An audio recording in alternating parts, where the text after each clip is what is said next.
Kaiya-hiya. Bakit ganoon, Aroy?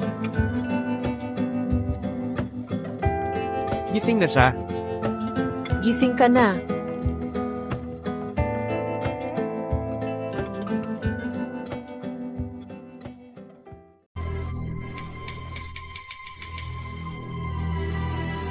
Gising ka na.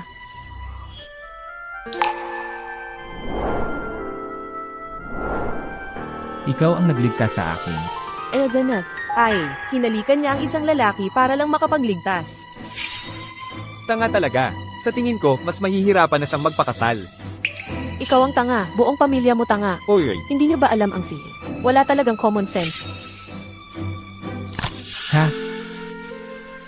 Ayos ka lang ba? Salamat sa pagligtas mo sa akin. Dadalhin kita sa ospital. Umuwi na tayo. Tara na, lakad na. Ayos ka lang pala? Ayos lang ako. Ayos lang, kaya ko na mag-isa. Oy! Ang lalaking ito, kakagaling lang sa bingit ng kamatayan. Pero binuhat ako ng walang kahirap-hirap. Tunay na lalaki. Worth it ang pagta-time travel na ito.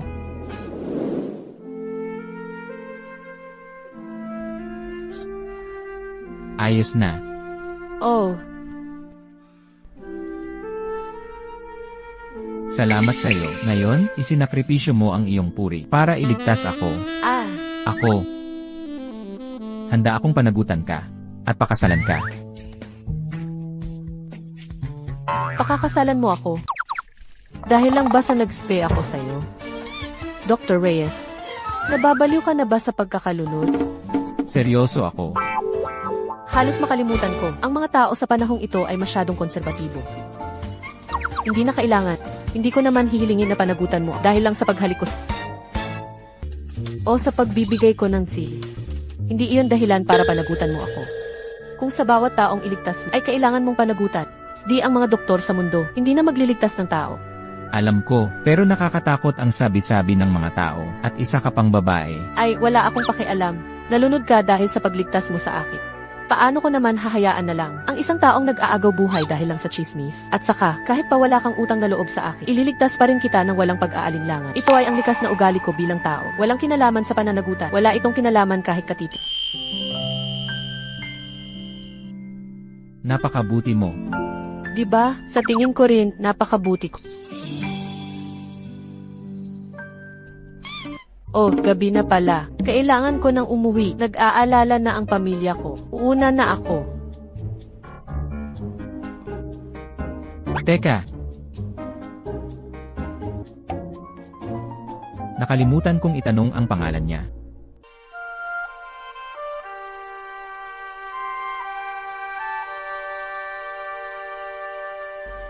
Ngayong nag-time travel ako at naging si Maya, hindi ko alam kung magkakaroon ba ng anumang butterfly effect na magiging dahilan para hindi ko makita si Miguel. Kung may mangyaring masama kay Maya, Hindi na rin ako mabubuhay. Nay, ayos lang. hindi mangyayari yan, Nay.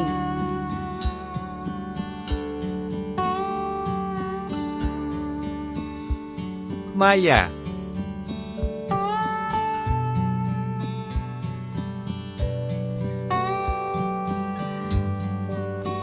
Maya, aking Maya. Ayos ka lang ba? Aroy, pinag-alala mo si inay, sobra. Maya, nangangako si ate, hindi ka na namin hahayaang lumabas mag-isa. tama, Maya. Sa lahat ng pupuntahan ni Kuya, sasama ka. Elganat.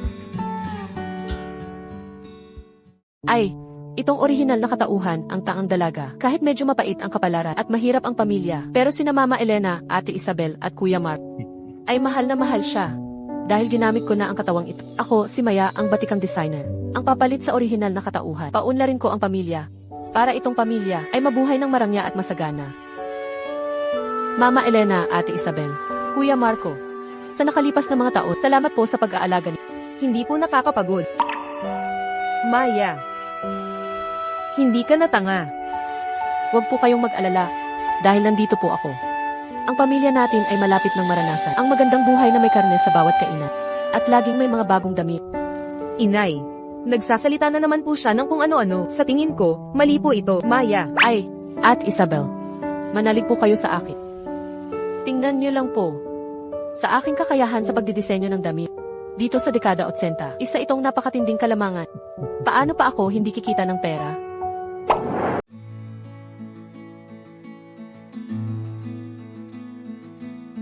Magandang araw po. Nagre-recruit pa po ba kayo ng katulad? Hindi ba ikaw ang tanga? At tamad na dalaga, ang tanggang dalaga ng pamilyang Cruz. Hindi kami nagre-recruit, mga empleyadong marunong manahilang ang tinatanggap namin. Hindi na po ako tanga. Marunong po ako mag-cut at magtahi. At bukod doon, magaling po ako sa fashion design. Sa nakaraan kong buhay, ako ay sunod-sunod na nanalo ng World Design Gold Award sa loob ng ilang taon bilang isang fashion designer. Hayaan mong buksan ko ang mga mata mo. Sige na, huwag ka nang magulo, umalis ka na. Mananahiling. Ang damit na pinagawa ko sa ay nasira agad pagkatapos ng isang araw. Sabihin mo, nandaya ka ba sa materyales? MS, Castro, ikaw po ang aming mahalagang bisita. Paano ko po kayo madadayaan sa materyales? Tingnan ninyo po, ito ang pinakamahusay na tahi. At pinakamagandang tela. Ibig mong sabihin, tumaba ako at hindi na kasya ang damit mo. Ay, hindi po, wala po akong ganoong ibig sabihin. Humihingi po ako ng paumanhin. Dahil nagkaroon po kayo ng hindi magandang karanasan. Paano po kung ganito? Ipaubayan niyo po sa akin ang damit na ito. Ginagarantiyahan ko po na maayos ko ito at magiging maganda. Sige. Bibigyan ko ulit kayo ng isang pagkakataon.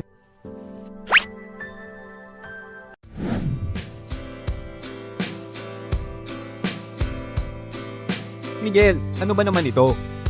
Bagong balik ka pa lang sa lungsod Solana bilang doktor, hindi pa nagtatagal. Nalunod ka na agad. Kaya mo ba talaga ito? Bakit, nalulungkot ka ba? Ay, nakakapagsalita pa. Ibig sabihin bumalik na sa normal? Ha, si Maya, inosente siya, kahit na bumalik na ang kanyang katinoan, kaya natatakot akong baka maapi siya. Si Miguel Reyes, ay masasabing isang maasahang suporta. Oy, sa bahay, hindi ka ba nila laging pinipilit mag-asawa? May kapatid akong babae. Kahit medyo tanga siya. Mabait naman ang puso, bakit hindi kayo magkita? Huwag na. May gusto akong pakasalan. Talaga ba? Hindi ba't ikaw ay kadalasang walang kasamang babae? Anong pangalan niya? Lanan. Hindi ko pa alam ang pangalan niya. At kung saan siya nakatira. Pero nagpadala na ako ng tao para alamin. Gusto mo ang dalagang ito? Siguradong hindi siya kasing ganda ng kapatid ko. Impossible. Sa puso, walang makakatalo sa kanya. TSK.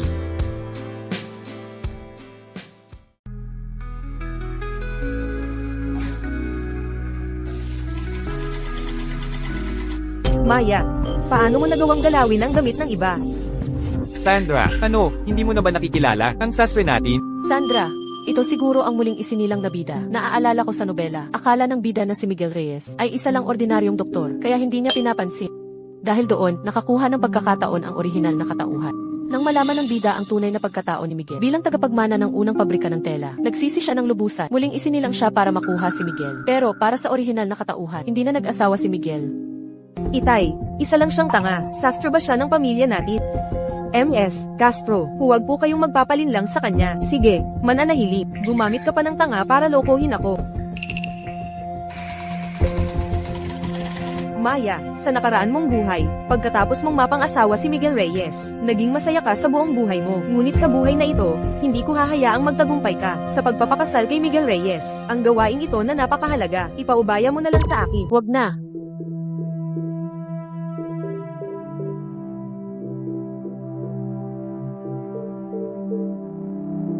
Natahi ko na.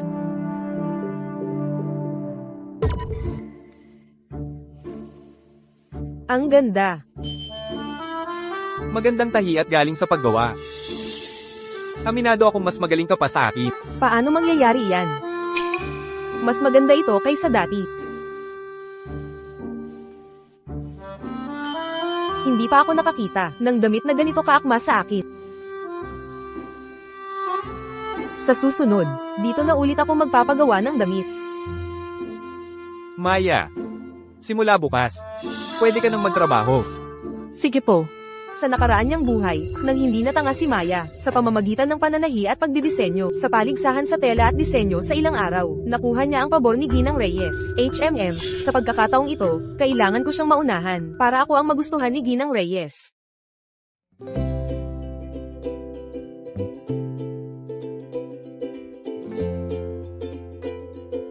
Ay, ang mga disenyo ngayong taon ay hindi gaanong maganda. Inay, sasabihin ko po sa inyo. Ngayong ako ang hurado ng paligsahan sa tela at disenyo. Ito na ang huling beses na magiging libreng manggagawa niyo. Pagkatapos nito, magiging doktor na ako ng buong atensyon. Kung nagdesisyon ka na, ano pa ang magagawa ko? Ay, ngunit ikaw, araw-araw, ay abala sa mga botelya at garapot. Kailan ka pa mag-aasawa? Alam ko po ang aking gagawin.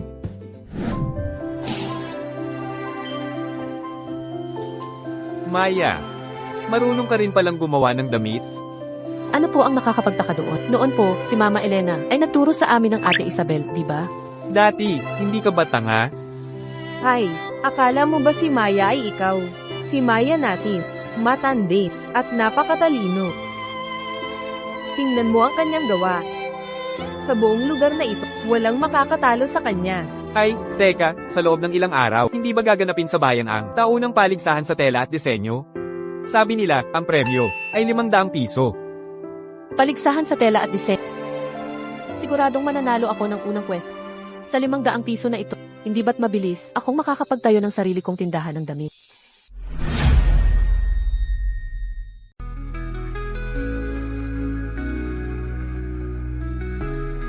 Ito ang mga disenyong nakapasa. Mamaya, ang mga pangalang tatawagin ay maaaring umakyat sa entablado para magpakita. Sandali. Kasali rin ako sa paligsahan sa tela at disenyo. Dito sa paligsahan sa tela at disenyo, hindi basta-basta ang pwedeng sumali. Kung sinasabi mong isa lang akong kung sino-sino, ibig sabihin lahat ng narito ay mas hamak pa sa mga kung sino-sino lang. Ito ang aking disenyo. Ito ang gawa mo?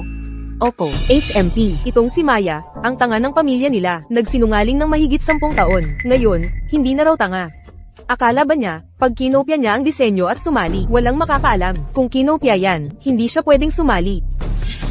Mamaya, kapag nalamang magkapareho yan, huwag mong sabihin hindi kita binalaan, ha?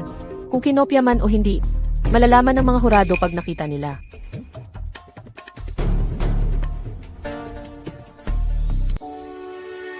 Direktor Ramos po. May isa pang disenyo dito. Ay, maganda ito, ah. Ayos ito. Halika, tingnan mo.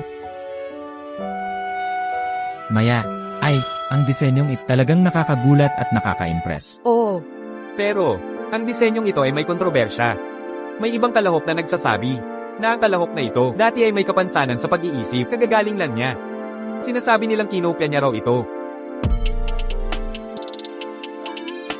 Sa tingin ko, walang magkaparehong disenyo dito. At saka, ang kompetisyon ay dapat pantay-pantay para matuklasan ang bawat talentadong designer. Kung dahil lang sa nakaraan ng kalahok, ayaw nang bigyan ng pagkakataon.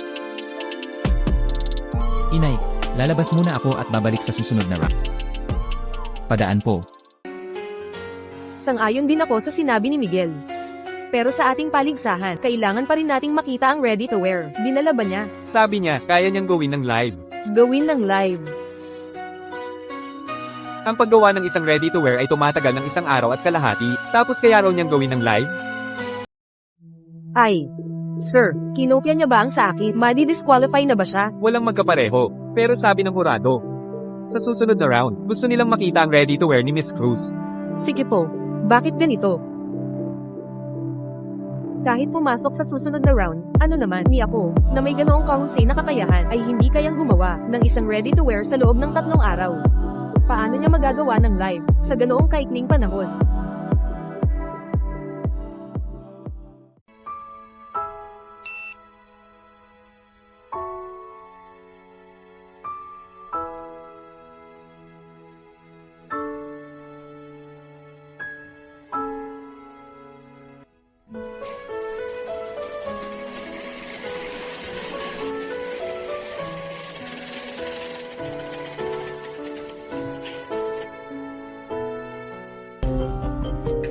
Hindi ko akalain na marunong pala siyang gumawa ng damit. Tapos na po ako. Kalahating oras pa lang. Ang bilis niya, kahit si Sandra hindi makakapantay. Magaling. Bilisan mo at ipakita mo sa mga hurado. Ang bilis niyang gawin. Mamaya kapag sinuot na, sana walang mali. Sige po. Ipapamalas ko sa inyo ang aking galit. Ang hirap na nga ang pamilya niya. Hindi ako naniniwala na ang isang probinsyana na tulad niya ay makakagawa ng magandang damit. Mamaya, pag sinuot yan, ewan ko na lang kung gaano kapangit. Baka ngayon, para lang mapansin, sinasadya niya lang na gumawa ng gulo dito. Oo nga, tama, tingnan mo nga ang kayabangan niya. Mamaya, iiyak yan. Ang layunin ng paligsahan ay para maghanap ng talento. Hindi para pagdudahan o siraan ng iba. Dapat maging patas at makatarungan tayo sa bawat kalahok. Sir, hindi po yan ang ibig naming sabihin. Si Maya Cruz ng Pamilya Cruz, naging tanga ng mahigit 10 taon. Tapos ngayon, biglang naging henyo sa pananahi, kaya po kami nagtataka. Ang bawat isa ay may panahon ng pagsisikap. Kung wala kang ebidensya, huwag kang basta-basta manghula sa pagdidisenyo ng damit. Kung may sapat na sipag, makakagawa ka ng pinakamagandang damit. Ay,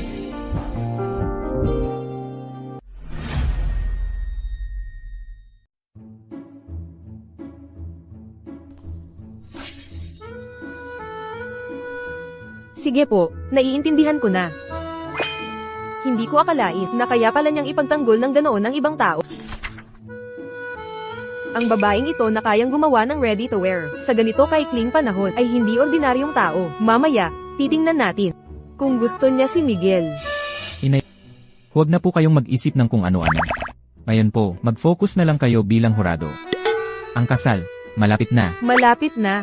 Engan, Sinong babae ang nagustuhan mo? sikreto.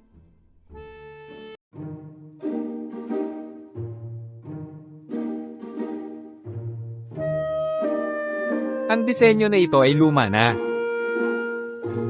Susunod. Ay, karaniwan lang din ito. Okay lang.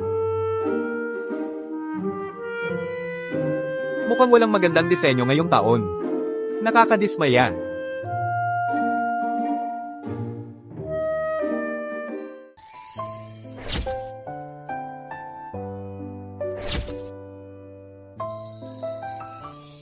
Ay, maganda ito, Pino ang pagkakagawa, at mas bago ang estilo. Pinag-isipan ito. Muling susubok. Ang panlasa ko, hindi kayang pantayan ng iba. Ang unang pwesto sa paligsahang ito ay sa akin. Maya, talo ka na. Ngayon, si Miguel, tiyak na magbabago ang tingin sa akin, hindi ba? Karaniwan lang.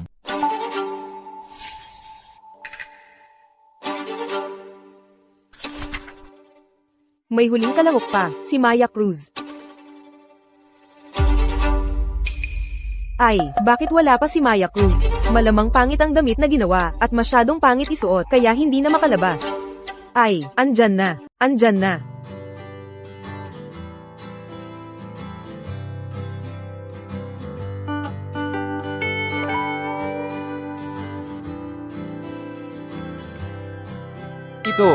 Ito ay espesyal na pagbuberda. Hindi ko pa nakita ang ganitong paraan ng pananahi. Ang berda ay buhay na buhay. Kahit ang tela ay pinakasimple lang, ang disenyo ay kamangha-mangha.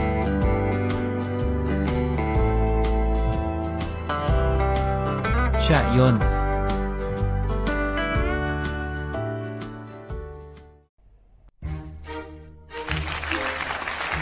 Sige. Itong si Maya Cruz. Ang lakas ng loob niyang agawin ang spotlight ko.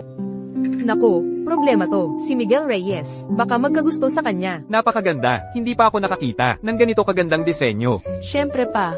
Ang gawa ng henyong designer na tulad ko, hindi biro. Siya, napakagaling pala niya. Ang batang ito ay may ganoong panlasa. Kung papayag ang babaeng ito na magtrabaho sa pabrika namin, hindi ko na po problemahin kung ayaw bumalik ng pasaway na yan sa lungsod kapital. Ipinahahayag ko na si Maya Cruz ang nagwagi sa paligsahan sa tela at disenyo, unang pwesto, at nakakuha ng 500 piso na premyo. Binibining Maya, nakita namin ang galing mo, nag-usap-usap kami, at gusto ka naming kuning, designer sa pabrika namin. Ano sa tingin mo, babaeng designer sa pabrika ng tela? Sobrang hirap makapasok doon, hindi ko akalain na napakagaling ni Maya Cruz. Ay, hindi ko sana siya inaway oo nga, Maya Cruz, kung may ganyan kang galing, pwede mo rin ba kaming turuan? Salamat po sa pagkilala ng mga hurado sa akin. Pero tatanggihan ko, Tumanggi siya? Hindi nga. ang fashion design ay ang pangarap ko. Alam ko ang pagsali sa unang pabrika ng tela. ay magbibigay sa akin ng mas maraming pagkakataon para makaharap sa merkado. Pero, gusto ko pa rin gamitin ang sarili kong lakas para pagandahin ang buhay ng pamilya namin. At umaasa rin ako ang sarili kong disenyo ay makakapagdulot ng pagbabago sa fashion ng lungsod Solana, patungo sa buong bansa at maging sa buong mundo. Magaling. Maya Cruz, kami ng unang pabrika ng tela ay susuporta sa iyo na ganyan ka-ambisyon na talento.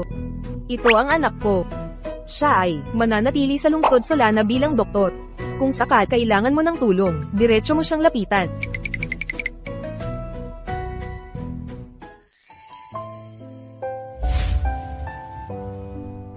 Hello, ako si Miguel Reyes. Hello po, Dr. Reyes.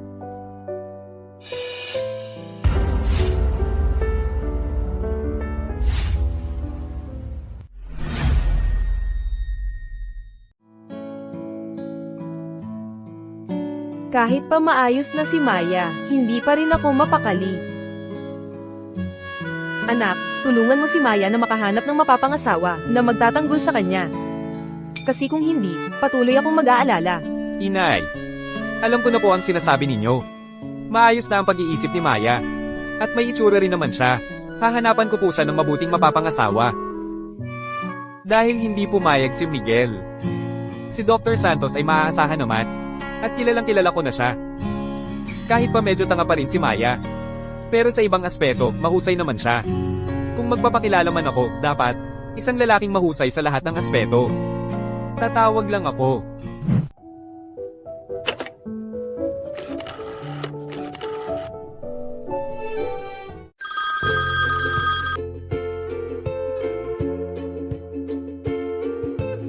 Hello, Dr. Santos. Ako po si Marco. Pasensya na po sa tanong.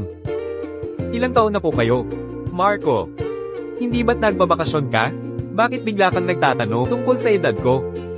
Ganito kasi, mayroon akong kapatid na babae sa bahay. Siya ngayon. Teka lang. Kung hindi ako nagkakamali, mas matanda ka sa akin at wala ka ring syota. Sa usapin ng personal na buhay. Dapat ikaw muna ang mag-alala sa sarili mo. Huwag mo muna akong intindihin. Sagutin mo lang kung papayag ka sa pagpapakilala. Sinasabi ko sa'yo, napakabait ng kapatid ko. Kung para lang makipagkita, hindi naman masama. Buti naman at naiintindihan mo. Ay, teka, sa paghahanap mo ng kapareha, mayroon ka bang mga pamantayan? Isa lang ang pamantayan ko. Ang tadhana.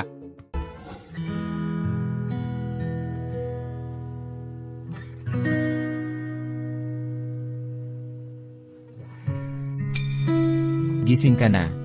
Ang ginaw mula sa pagkakalunod mo ay hindi pa nawawala at dahil mahina ang katawan mo, kaya ka nahimatay. Ganoon po pala. Pasensya na po, Dr. Reyes. Walang anuman. Napakaluya ng katawan. Para maiwasan ang aksidenteng kamatayan sa libro, kailangan ko itong pigilan ng maaga. Ang unang hakbang ay alagaan ang aking katawan. Ganito na lang, maaari kang pumunta rito sa akin. Matutulungan kitang pagalingin ang iyong katawan. Pwede. Dahil napunta na ako sa panahong ito. Alam ko ang kahihinatnan. At may oras pa para baguhin.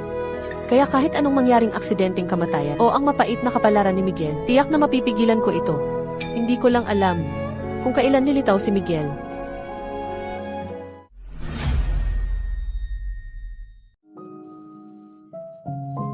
Miss Cruz, kumusta ka? Salamat po, tita. Ayos lang po ako. Ay, mabuti naman.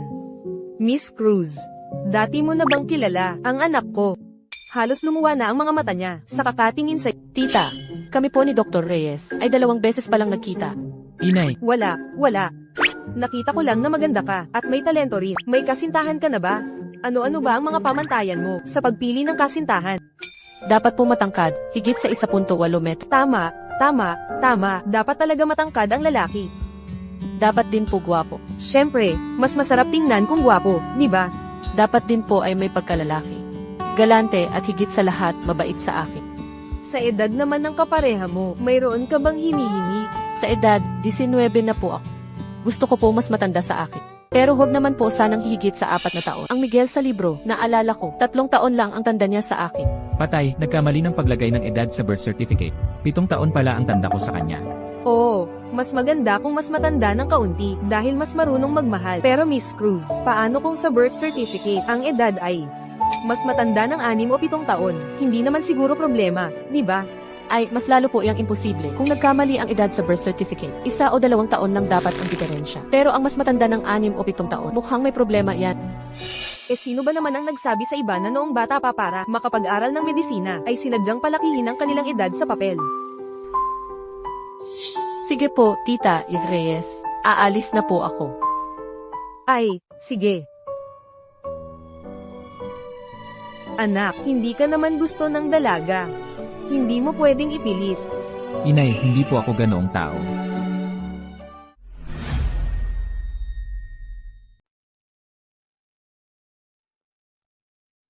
Oh, Maya.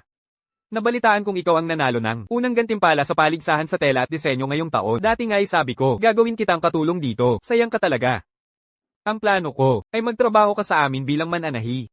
40 piso ang sweldo mo kada buwan. 40 piso. Papa, bakit masyado kang maasikaso sa kanya? Kung kukunin mo siya, hindi na ako tutulong dito sa tindahan. Nako, umiiral na naman ang ugali mo. Napakagaling ng gawa ni Maya. Swerte natin kung pupunta siya dito. Bakit ka ba matigas ang ulo? Ngayon pa lang, sasabihin ko na, sigurado na si Maya. Kung magmamaktol ka at uuwi, bahala ka. Huwag na po kayong mag-abala, Tito Lip. Tito Lip, sa totoo lang, ang dahilan ng pagpunta ko rito ay para sabihin po sa inyo na gusto kong magbukas ng sarili kong tindahan ng ready-to-wear. Kaya hindi na po ako makakatulong sa tindahan. Ano? Hindi ka ba kontento sa offer? O masama lang talaga ang ugali ni Sandra? Ay, hindi po tungkol doon. Kasi ang paggawa ng sariling disenyo at brand ay ang pangarap ko po. Anong pangarap? Nanalo ka lang ng isang beses. Lumaki na ang ulo mo. Sige, alam ko na, ang isang taong may talento na tulad mo, ay hindi kayang maging ordinaryo. Narinig ko na rin, ang sinabi mo sa paligsahan sa tela. Susuportahan kita. Salamat po, Tito Lip.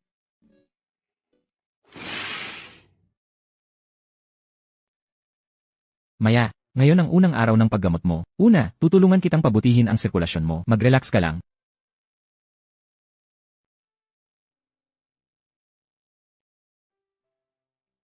Kung ang mga disenyo ng damit na ginawa ko noon sa modernong panahon ay ibebenta ko rito, malamang ay mabilis itong maging sikat. Pero sa ngayon, kailangan ko pang bumili ng ilang makinang panahi. Nabalitaan kong ang mga makinang panahi sa panahong ito ay mahirap bilhin. Maya, masakit ba? Maya?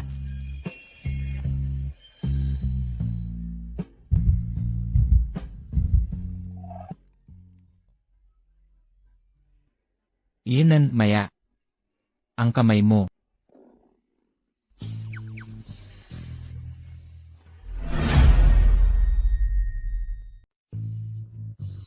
Paumanhin po, lalabas lang po ako sandali. Ay,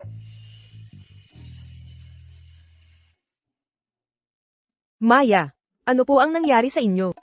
Ako siya, aray ko. Si Miguel po ba ang gumawa ng hindi maganda sa inyo? Sige, itong pesteng batang ito, Tara, dadalhin kita ngayon para makakuha ng katarungan. Ay, hindi po. Oy! Oy! Miguel. Aba, talaga. Mama. Ikaw na bata ka. Naglakas loob kang mambastos ng babae. Tingnan mo takoang. Ay, Hindi po ganyan. Maya. Huwag po kayong mag-alala. Mahigpit po ang pagpapalaki sa amin sa pamilya Reyes. Hindi ko po papayagan ang batang ito na gumawa ng anumang hindi nararapat sa inyo. Titiyakin ko pong makakamit ninyo ang katarungan. ay, Mama. Isa lang po itong hindi pagkakaunawaan. Hindi po ako sinaktan ni Dr. Reyes. Ha? Talaga? Opo, talaga. Sige, sige, sige. Mabuti kung walang masamang nangyari. Kung ganun, aalis na ako. Hindi ko na kayo guguluhin. Hindi ko na kayo guguluhin. Tungkol sa nangyari kanina. Walang anuman. Alam kong hindi mo rin sinasadya. Tama. May iniisip lang kasi ako kanina. Tapos bigla akong nagkaganoon. Ako nga, nagkaganoon lang. Ay, Tulong, paano ako nakagawa ng ganitong kapahamakan?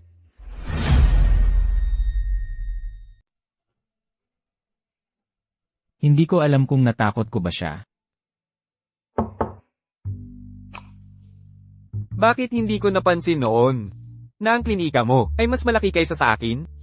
Miguel, masasabi ko, sa suot mong yan, mukha ka ng tao. Bakit ka nandito? Pare, bilang matagal mo ng kaibigan, paalalahanan lang kita ulit. Napakabait talaga ng kapatid ko. Baka pag pinalampas mo pa siya, pagsisisihan mo, sige ka. Sinabi ko na, may gusto akong pakasalan, wala akong pakialam sa iba. Aba. Sige, ikaw ang nagsabi niyan. Kung ganoon, irereto ko na ang kapatid ko, kay Victor. Kapag nagsisi ka sa huli, huwag mo akong sisisihin. CJ, kahit kanino mo pa siya ipakilala, ayos lang. Ayan. Ang pagpapalampas sa kapatid ko, ang pinakamalaki mong kawalan.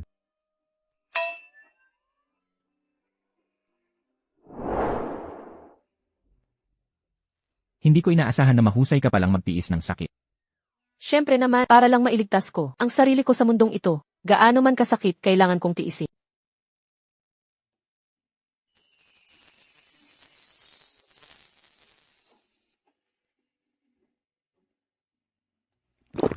Isang lalaki, paanong napakagwapo.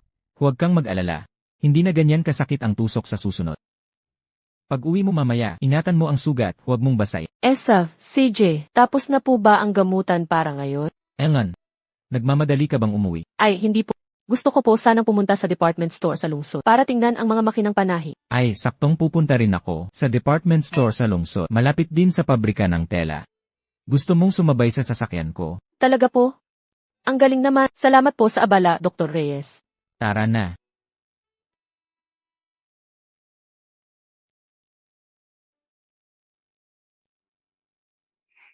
Salamat po, Dr. Reyes. Dito na lang po. Ay, Aalis na po ako.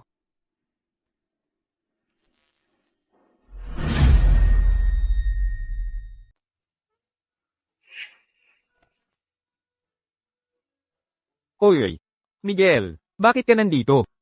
Hindi ka abala sa ospital? ako, may kailangan lang. Ano yon? Pare, baka naman tinamaan ka na, Sabi ko na nga ba? Bakit ka biglang bumisita sa akin? Kasabay mo lang pala. Ayan. Hay nako, kayong dalawa, parehong nagyayabang sa akin. Isa-isa. Sino pa? Si Victor. Nung isang araw, tumawag siya sa akin. Sabi niya inireto raw sa kanya si Marco. Ang bagay na ito. Alam mo pala? Hindi. Gusto ko lang malaman kung paano si Victor kapag kaharap ang mga babae. Sige na, huwag na tayong mag-usap dito. Tingnan natin ang pabrika ng tela. Tara. Hindi ko akalain na kahit pala may pera, hindi ka makakabili. Para makabili ng makinang panahi, kailangan pa pala ng tiket. Saan naman ako kukuha ng tiket? Maya, mag-isa ka lang. Ayan. Kuhanin niyo ang pera, hanapin ninyo ako para guluhin ang babaeng iyon. Maganda ang katawan. Hoy, basta kapag hindi na niya kayang humarap sa lahat. Kaya ko pang dagdagan ng 10 beses. Huwag kang mag-alala, Binibini. Naiintindihan ko. Tutulungan kita rito. Hahaha. May sumusunod. Binibini. Ano ang gusto mong gawin? Mukhang bago ka lang dito, Ineng. Gusto mo bang samahan ka ni Kuya? Hindi ako mapakali. Baka kung ano nang nangyari kay Maya. Mag-isa lang siyang babae at hindi pamilyar sa lungsod. Paano kung may makasalubong siyang masamang loob? Bakit? Hindi ko lang talaga mapakali. Pakibantayan mo ang sasakyan ko. Babalikan kita mamaya ha. Paano mo ako gustong gabayan? Sa ganda mong yan, isama ka ni Kuya para magsaya, ha? Aray, tulong. Huwag kang gagalaw. Buti na lang natuto ako ng self-defense noong nasa modernong panahon pa. Huwag, masakit, patawarin mo na ako, Binibini. Palalayain kita? Kung hindi kita kayang talunin, palalayain mo ba ako? Huwag, Binibini, hindi ko intensyong patayin ka, gusto ko lang sana. Ano? Gusto mong sirain ang puri ko, di ba? Tigil. Sir, tulungan niyo ako. Tulungan niyo ako. Tulungan niyo ako. Maya, dali, tigil. Dr. Reyes, tutulungan mo rin siya. Hindi. Huwag mong dumisan ang iyong kamay. Ako ang bahala. Para sa mga salot na tulad mo. Ito ang napapala ng mga nambabastos ng babae. Tara.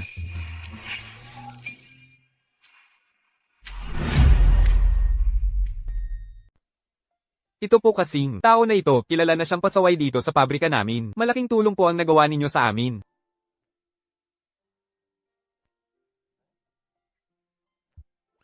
Ang ganda naman. Hindi na nakapagtatakang biglang nagbago ang damdamin mo.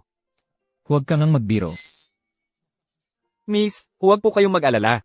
Ang bastos na lalaking iyon, may ebidensya ng krimen. At saka, self-defense lang ang ginawa ninyo kanina. Kaya, siya ay, hindi na siya, makakapagsala pa. Nadala lang ako sa damdamin kanina.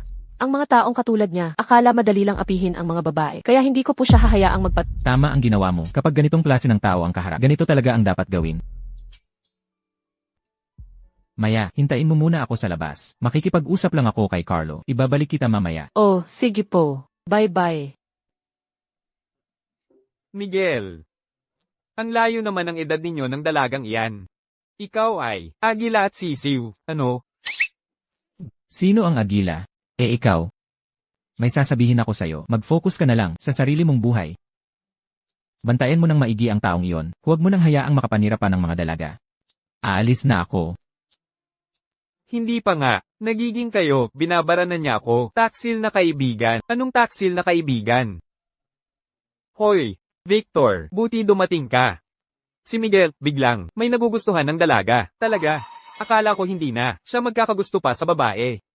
Mas mabuti ka pa. Alam mo pa ring dalhan ako ng pasalubong. Hindi tulad ni Miguel, nang magkaroon ng minamahal, kinalimutan na ang lumang kaibigan. Sino namang nagsabing para sa'yo ang dala ko? Pupunta ako sa bahay ng mga Cruz. Ito ang pasalubong para sa kapatid niya. Pati ikaw, kinukutya na rin ako. Kumusta naman ang kapatid ni Dr. Marco? Ang tulad mo, dapat may magandang kasintahan din. Sa paghahanap ng dalaga, ang pinakamahalaga ay, ang may mabuting ugali at tapat sa gawain. Kaya pala hindi ka makahanap ng asawa. Hindi na ako makikipag-usap sa'yo. Ihahatid ko na ang mga dala ko.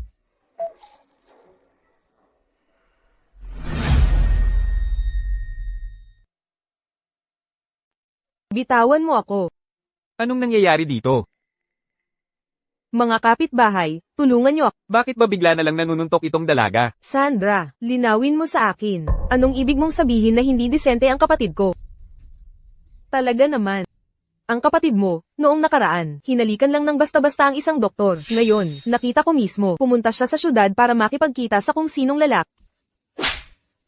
May lakas ka ng loob na saktan ako. Ikaw talaga ang sasaktan ko. Ang kapatid ko, nagligtas ng buhay. Samantalang ikaw, buong araw kung ano-ano ang sinasabi mo tungkol sa ibang lalaki. Hindi ko maintindihan, isang dalagang may puri na tulad mo. Bakit ang dumi ng bibig mo? Walang ebidensya. Gusto mong gamitin ang mga chismis na ito para sirain ang kapatid ko. Tama ba? Oo nga, ang ganyang mga salita ay hindi dapat pinagsasabi ng walang batayan. Si Maya, walang kalaban-laban. Sa ngayon, baka nasira na ang puri niya dahil sa masamang loob. Hindi kayo naniniwala. Kung hindi kayo naniniwala, tingnan nyo lang.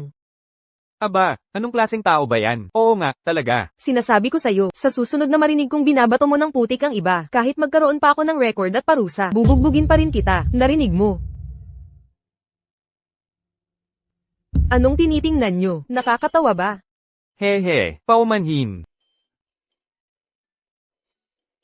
Akala ko inaapi niya ang isang tao.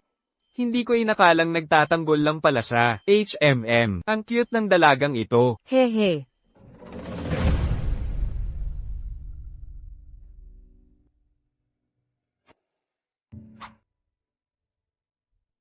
Bakit sumusunod sa akin ang taong ito? Anong ibig mong sabihin? Kapatid ka ba ni Marco? Kilala mo ang kuya ko. Baka naman, ikaw si Dr. Santos.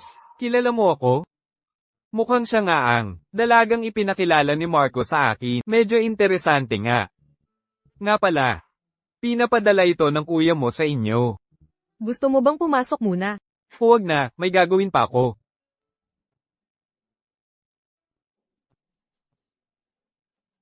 Ang kakaiba naman ng taong iyon.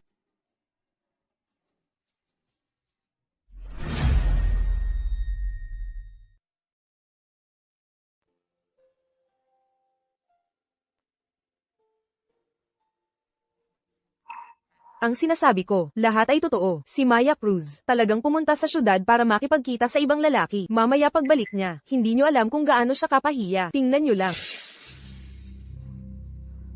Sandra, anong kaguluhan na naman ito ang ginagawa? Bakit ang dami mong dinala rito? Kakaiba, bakit si Maya kasama si Miguel? Nang bumalik, hindi naman naroon si Miguel noon. Anong pinagpapanggap mo? Sinong nakakaalam kung ano ang mga ginawa mong masama sa syudad? Bakit ka naman ganyan kasigurado na nasira ang puri ko sa syudad? Ang kinatatakutan ko may nag-utos para sirain ang puri ng iba. Sandra, sadyang sinuhulan mo ang masamang loob para sirain ang reputasyon ni Maya, hindi ba? Napakasama mo naman talaga. Ano, sinasadya pala ni Sandra. Kaya pala ganoon siya kasigurado. Hindi pwedeng ganyanan ng tao. Dapat humingi siya ng tawad. Humingi ng tawad. Humingi ka ng tawad. Tama. Oo nga, sobra na yan. Hindi po, Dr. Reyes, hindi ko po ginawa. Reyes, umalis na po tayo. Tara, Dr. Reyes.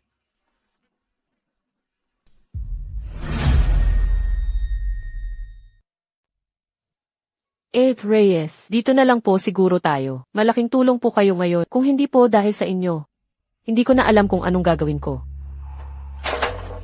huwag ka nang magpakailan pa. Hindi ko hahayaang masaktan ka. Padaan. Mag-ingat.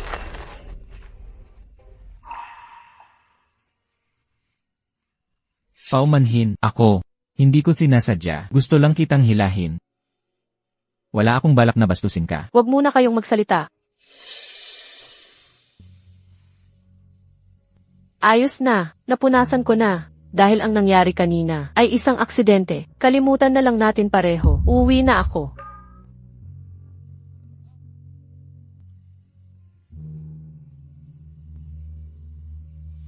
Paano ko naman makakalimutan yon?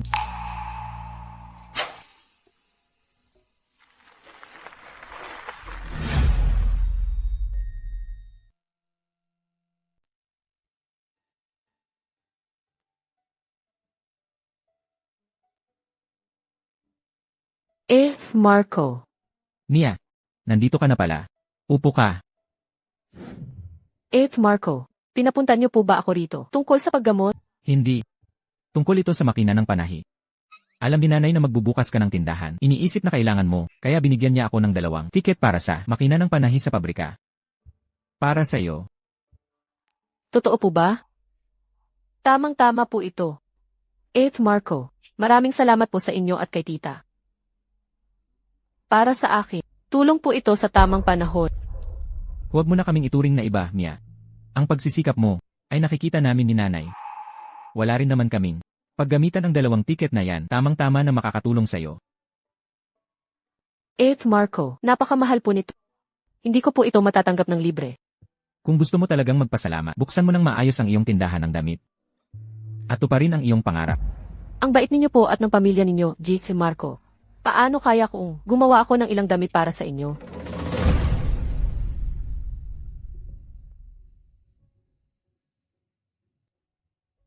Ganyan lang po.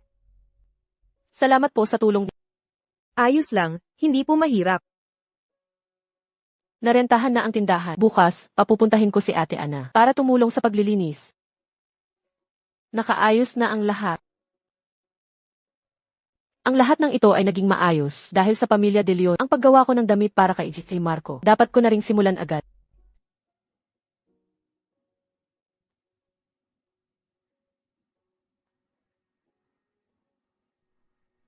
Panlalaking suit. Para kanino kaya ito?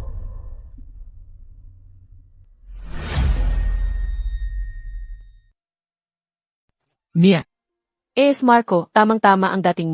Tita De Leon, nandito ka rin po pala. Oo, Miss Mia.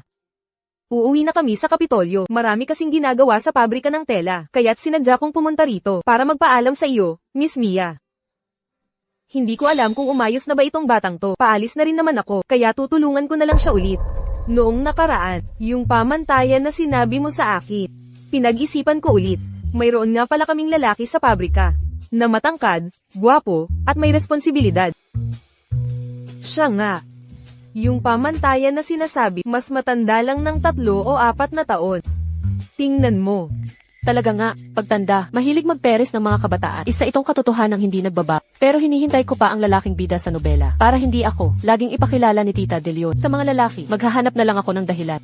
Salamat po, Tita De Leon. Mayroon na po kasing ipinakilala sa akin ang aming pamilya. Miss Mia. Ang bata mo pa. Bakit naman nagmamadali ang pamilya ninyo? Naihanap ka ng mapapangasawa. Hindi po ba, Tita De Leon, sinabi ninyo dati na nasa edad na ako para magka-boyfriend? Ang ibig kong sabihin, Miss Mia. Nagsisimula pa lang ang iyong karera. Maraming magagaling na lalaki sa labas. Pumili ka ng mas mabuti. Huwag kang magmadali sa pagpapasya sa iyong kinabukasan. Mukhang masaya siya sa kanyang ipinapakilalang kapares. Yung panlalaking sweet na ginagawa niya, siguro para sa lalaking yon. Nanay, umalis na po tayo. Hindi pa ako tapos magsalita. Marco, sandali po. Anak, aalis na ako. Bakit?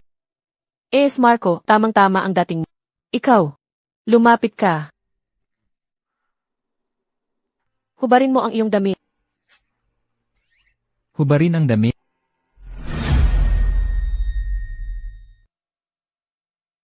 Opo. Nakalimutan ko pong sabihin sa inyo, Marco, para magpasalamat sa pag-aalaga ninyo sa akin noon, balak ko po kayong gawa ng ilang damit. Tingnan mo, ito ang mga damit na balak kong gawin para sa iyo. Kaya pala gusto niya akong gawa ng damit. Ano sa tingin mo? Maganda tong design, di ba?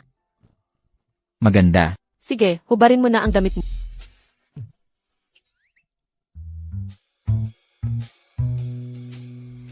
Ang abis na yan, ang ganda ng muscles. Si Marco, isang doktor. Ganyan din ba kaganda ang katawan?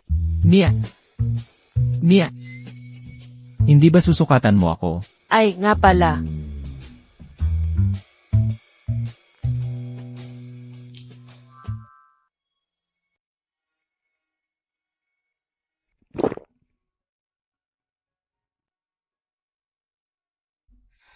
Marco, itaas niyo po ng kaunti ang braso.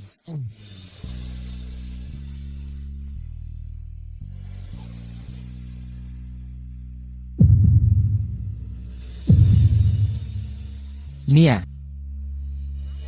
Talaga bang may ipinapakilala na sa iyo ang iyong pamilya? Opo, totoo po yun. Bakit po? Wala naman. Ngayong tapos na ang pagsukat, gagawa na ako ng damit para sa iyo. CJ, may iba pa akong gagawin. Kaya alis na ako. Sige po.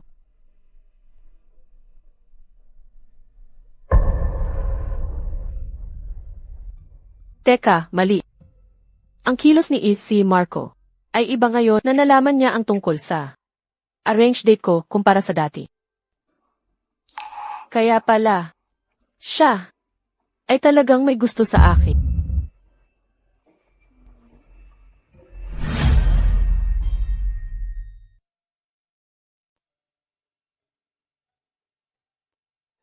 Hindi ko pa narinig si Mia na nagkwento tungkol sa pagkakaroon niya ng arranged date. Mukhang kahit na arranged yon, hindi rin naman sigurado kung may nararamdaman siya.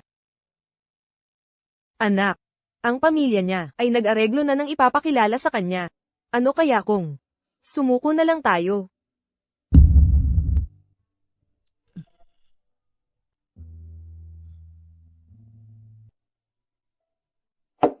Nanay. Naunawaan ko na po lahat. Pamilya niya po ang nagpakilala. Ipinakilala lang. Ilang beses pa lang sila nagkita. Kung may nararamdaman, iba pa yon. Ano man ang mangyari, nauna kong nakilala si Mia. Kailangan ko munang kumilos. Para mawala ang ideya niya sa arranged date na yan. Aba, yan ang anak ko. Ang tagal mong hindi kumilos. Pero pag kumilos ka pala, ang bilis. Naman. Sige, suportado ka ni nanay. Mabait na bata si Miss Mia. Ligawan mo na siya agad. Ako. Gagawin ko po ito sa lalong madaling panahon. Sige.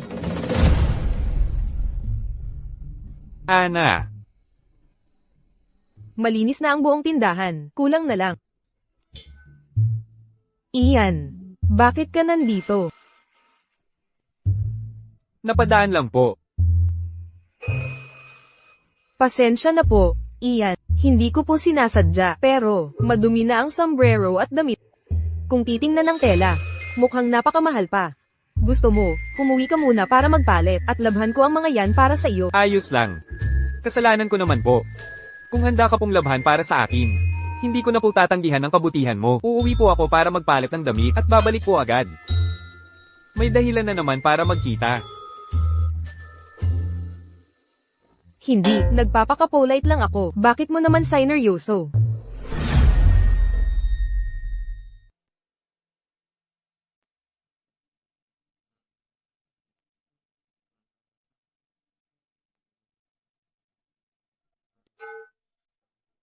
Maya, matagal na tayong hindi nagkita. Hindi. Maya, tapos na ba ang damit mo? Hindi rin. Maya. Dr. Santos. Bakit ka nandito? At bakit ganyan ang ayos? Anong alam mo? Ito ang bunga ng pag-ibig. Mukhang malala na ang sakit ni Dr. Santos. Nandito ako para ligawan ng asawa ko. Bakit? Gusto mong bigyan kita ng tips? Para ikaw din ay maaga nang matikman ang bunga ng pag-ibig. Yang ganyang bunga ng pag-ibig mo, huwag na lang ako. Sa tingin ko, mas mabuting gamitin ang sarili kong paraan para mapahanga siya. Sige, tingnan natin kung gaano ka katagal bago mo makuha ang iyong asawa. Che!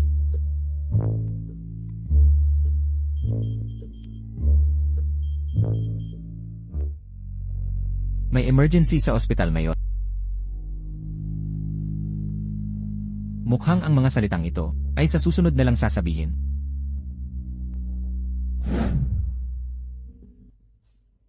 Ang galing, may business permit na ako ngayon. Isang hakbang na naman papalapit sa pagbubukas ng tindahan. Dr. Reyes. Anong ginagawa niya rito? At Isabel, may dumating ba kanina? Kanina, wala namang dumating. Pero, yung ipinakilala sa'yo ni Kuya, yung para sa blind date mo, dumating kanina. Pinakilala? Anong nangyari? Hindi ba naglilinis ako kanina? Habang winawagayway ko ang panyo, dumating siya, natalsikan siya ng dumi, mula sa basahan. Medyo nahiya ako, kaya pinadala ko sa kanya ang damit para labhan ko. Pero ang sabi niya sa akin kanina, paparating na. Ilang oras na ang lumipas. Malapit nang lumubog ang araw, di ba? Ganoon pala. Siguro mayroon siya importanteng gagawin. Anong bagay? Ang mas mahalaga kaysa sa appointment niyo, pati last time. Iniwan niya lang ang gamit dito at umalis. Hindi man lang siya nagtanong kung kailan ka makikipagkita. Sa tingin ko, hindi siya interesado sa'yo, Maya. Hindi siya mapagkakatiwalaan. Kung ganoon, hindi na ako makikipagkita. Hindi pwede. Ikaw kasi, kakatapos mo lang magpagaling. Ang mama, ate, at kuya ay takot na maapi ka sa labas. Gustong ka lang naming ipagkatiwala sa isang lalaki. Kailangan talagang humanap ng asawa. Hindi ako basta-basta maaapi. Pero tulad ng nangyari noong nakaraan, mas mabuti pa rin kung may lalaking haharap. Huwag mong dudumihan ang iyong mga kamay. Ako ang bahala. Anong iniisip ko? Si Dr. Reyes ay tumulong lang. At saka, kailangan kong makipagrelasyon sa bidang lalaki.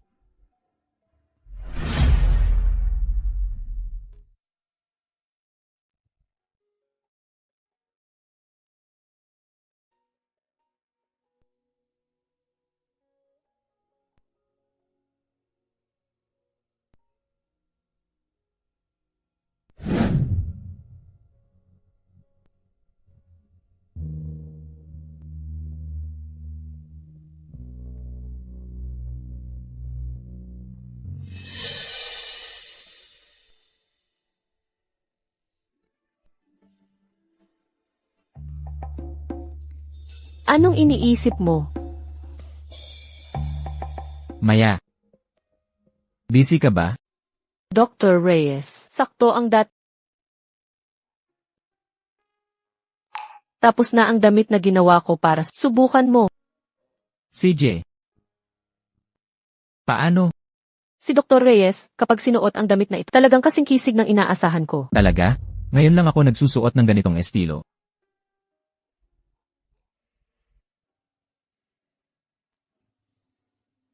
Huwag kang gumalaw.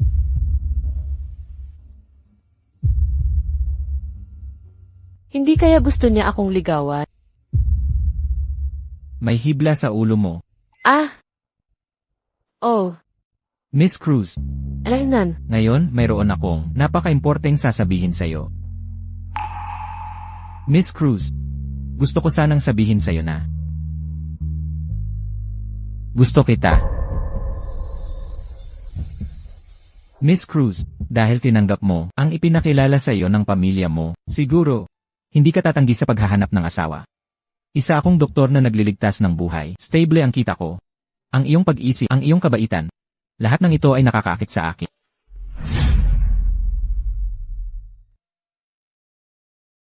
Alainan. Ako. Ayos lang. Kahit tanggihan mo ako, ayos lang. Dumating ako rito para lang sabihin sa iyo ang nararamdaman ko. Miss Cruz, kung ikaw ngayon ay wala pang mahal, pwede mo ba akong payagan na maging basehan mo? Kung ang manliligaw mo ay mas mababa ang katayuan sa akin, huwag mo silang sagutin. Okay. CJ.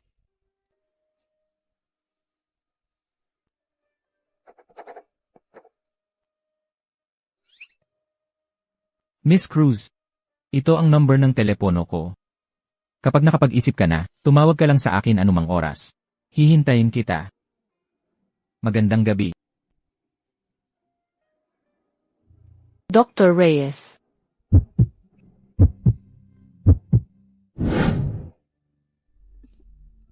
Miss Cruz, gusto ko sanang sabihin sa'yo na gusto kita. Kung walang tungkol sa bidang lalaki ng nobela. Sa totoo lang, ang makipag-date kay Dr. Reyes ay hindi rin masama. Itong bidang lalaki ng nobela na si Miguel Reyes. Bakit hindi pa rin siya nagpapakita? Hintayin nating mabago ang ating trahedyang tadhana. Saka ako magpapaliwanag kay Dr. Reyes. Ngayon, kailangan ko munang isulat ang number ni Dr. Reyes. Naku!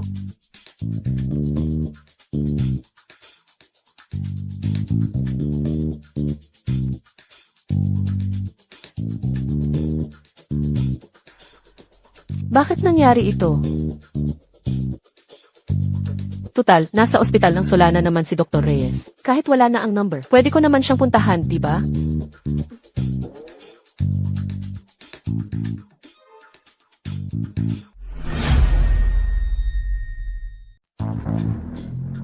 Ito na rin ang paraan para makabawi man lang ako sa dalagang yon.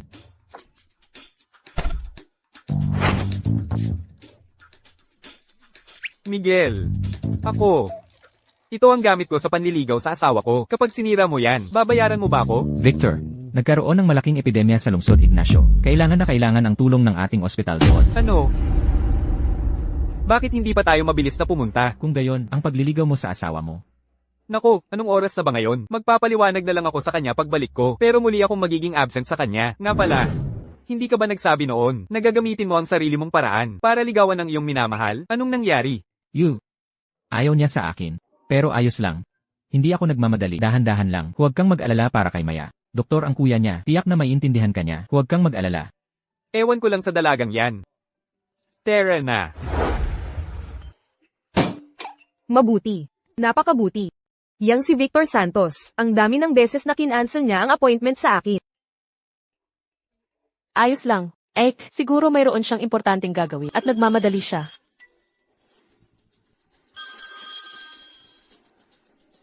Hello. Marco, ano? Epidemya. Epidemya? Noong 1988 sa nobela, magkakaroon ng malaking epidemya at ang bida sa nobela ay mamamatay din doon. Pero 1 taon pa bago iyon, kaya siguro wala namang masyado malaking problema, di ba? Nabalitaan ko, ang mga doktor sa lungsod Solana ay ipinadala para tumulong. Hindi ko alam kung ano na ang nangyari sa kanya. Ito ang numero ng telepono ko. Kung kailan ka magdesisyon, tawagan mo lang ako anumang oras. Hihintayin kita palagi. Hindi ko inakala na magtatagal ng ganoon katagal bago ko siya makita muli. Dr. Reyes, sana ay ligtas ka. Aray.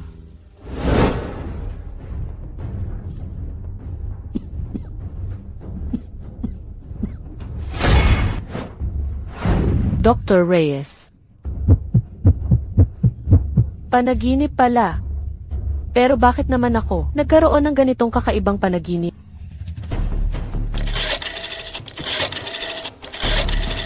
Hello, kuya. Hello, kayo po ba ang kapatid ni Dr. Marco? Si Dr. Marco, ipinadala siya para tumulong sa epidemya sa lungsod Ignacio. Kailan po siya babalik? Hindi ko po alam. Kung gayon, sa ospital ninyo, nasaan po si Dr. Reyes, si Director Reyes? Sumama rin po si Director Reyes. May kailangan po ba kayo? Maaari ko po kayong tulungan na iparating sa kanilang departamento. Ah, wala po, wala. Natulungan po ako ni Dr. Reyes dati. Kaya tinanong ko lang dahil wala silang dalawa. Wala na po akong ibang kailangan. Salamat po. Sana panaginip lang talaga iyon. Mas mabuting ayusin ko muna ang bagay sa Estilo Cruz Atelier. Kapag naitatag ko na ang negosyo, nagkaroon ng katatagan at naitatag ang brand, magkakaroon ako ng sapat na pondo at lakas para tulungan sila.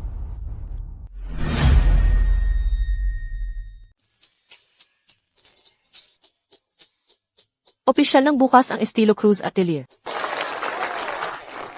Maraming salamat po sa inyong lahat, mga kababayan, sa unang 3 araw ng pagbubukas, 20% discount sa lahat ng ready-to-wear na damit. Halina't mamili. Tara, Ang ganda ng panakip ng leeg ng damit na ito. Napakapinaw ng pagkakagawa. ang disenyo ng bulaklak na ito, hindi ko pa nakita sa mga department store. Ate Isabel, sa wakas, bukas na ang tindahan natin. Oo nga, Maya, dahil sa iyong disenyo, kaya ito ay popular. Bakit? Bakit biglang naging ganoong kahusay si Maya?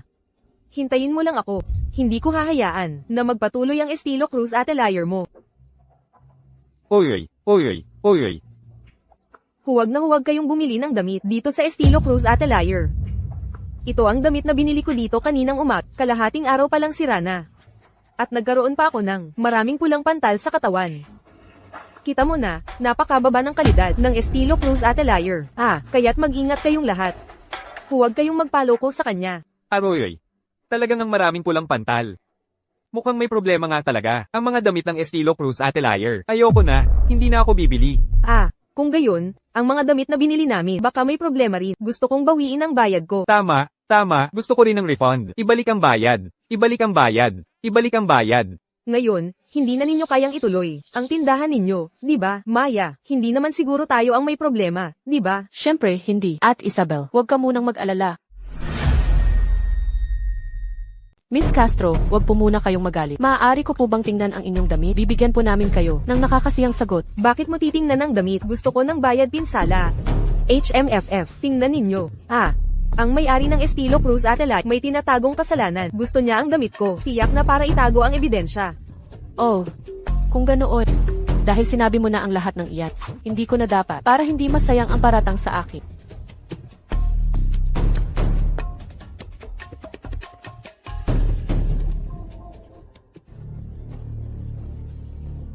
Mga kababayan, ito ay isang sinadyang paninira. Tingnan ninyo ang damit na ito. Ang tahi ay magulo at hindi maayos. Kitang-kita na malayo ito. Sa pinong pagkakagawa, sa aming tindahan, maaari kayong pumasok sa tindahan at tingnan ang aming mga damit. Malinaw na mayroong sadyang gumaya ng isang damit para sirain kami. SSS, oo nga. Nakabili ako ng katulad na modelo at talagang magkaiba. Hindi. Dito ko nga iyan binili sa Hoy, tingnan ninyo, mukhang nawala na ang kanyang mga pulang pantal. Kaya pala nang gugulo ka. Mapanlin lang ka, di ba? Mapanlin lang. Sabihin, sino ang nag-utos sa iyo na gawin ito? Miss Castro, kung hindi ka pa magsasabi, tatawag na ako ng pulis? Magsasalita na ako, Array. Magsasalita na ako, hindi pa ba sapat? Oo. Ay, si Sandra, binigyan niya ako ng 20 piso para gumawa ng gulo. Binigyan din niya ako ng damit na may daya. Tinuruan niya rin ako kung paano gumawa ng mga pulang pantal sa braso para manloko ng tao. Sandra, paano mo nagawa ang ganyang masamang bagay? Grabe, sobra na yan. Hindi ako. Hindi ko alam kung bakit. Inayos ng otor ang ganitong buhay. Kung wala siya, ang bida sa nobela sana ay masayang kasama si Maya. Siguro ay hindi na niya kailangang dumaan sa ganoon kalungkot na katapusan. Sandra, anong ginawa mo? Huwag mong isipin na hindi ko alam. Ang iba pang sasabihin, dahan-dahan mo na lang sabihin sa istasyon ng pulis. Mga kaibigan, tulungan niyo akong hulihin siya. Hulihin siya. Uy, bakit niyo ako hinuhuli? Ano ang ginawa ko? Uy.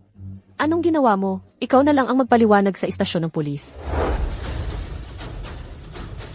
Dr. Reyes, ang quarantine area na hawak ni Director Marco, dumami ang mga pasyenteng may malubhang sakit para ilipat ang mga pasyente. Siya mismo ay nahawaan. Ano? Ang iba, ipagpatuloy ang pag-aalaga sa mga pasyente. Luis, pumunta tayo sa quarantine area. Doktor, pakiusap po, iligtas ninyo ang apo ko. Mataas ang lagnat niya, at umuubo ng dugo. Pakiusap po, iligtas ninyo siya. Iligtas muna ang bata.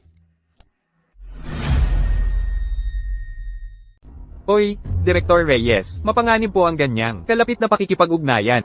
Doktor ako, kung hindi ako magtataya ngayon, hihintayin ko na lang bang matapos ang epidemya mag-isa? Miguel, lumala ang impeksyon sa baga ni Marco. Kailangan agad ng ventilator. Ano? Ibigay muna ang ventilator sa bata. Marco, ako na ang bahala. Doktor, salamat po sa inyong malaking kabutihan. Sa susunod na buhay, babayaran ko po ang kabutihan ninyo. Lolo, doktor po ako. Ang pagpapagaling ng may sakit ay aking tungkulin. Huwag po kayong mag-alala. Ang inyong apo ay gagaling din po. Salamat, salamat po. Off. Direktor, hindi kaya nahawaan ka na rin? Sa wakas, nakulong na si Sandra Lim sa istasyon ng pulis. Sinasadyang manakit, paulit-ulit na gumagawa ng gulo. Hindi siya makakalabas nang wala pang 3 hanggang 5 taon. Hindi ko lang alam kung ano na ang nangyayari sa epidemya sa lungsod Ignacio.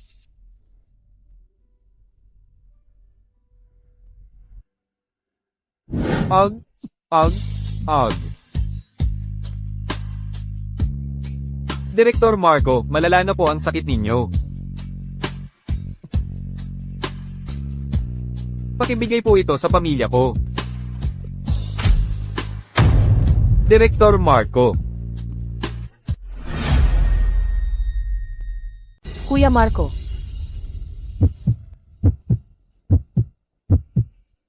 Bakit ganitong panaginip na naman? May panganib ba sila sa lungsod Ignacio?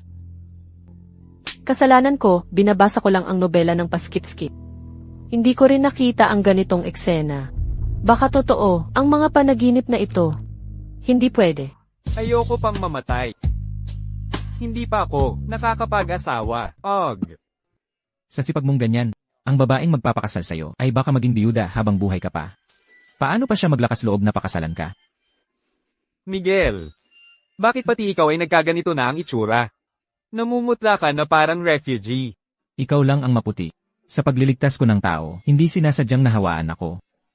Kaya tayo pinagsama para gamutin.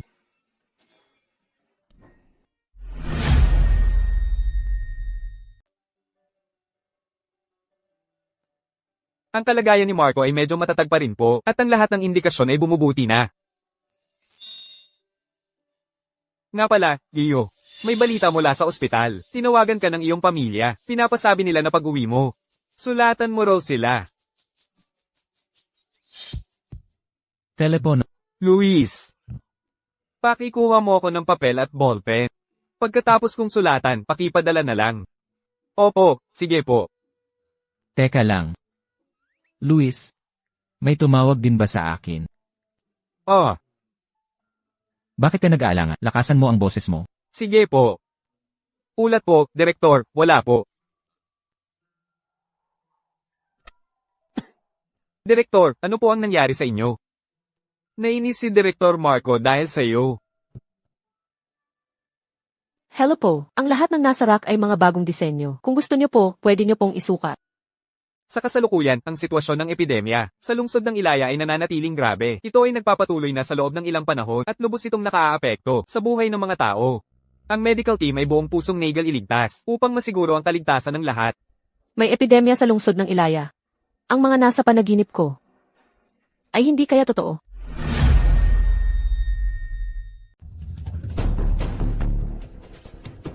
Nahanap na ang numero ni Tita De Leon.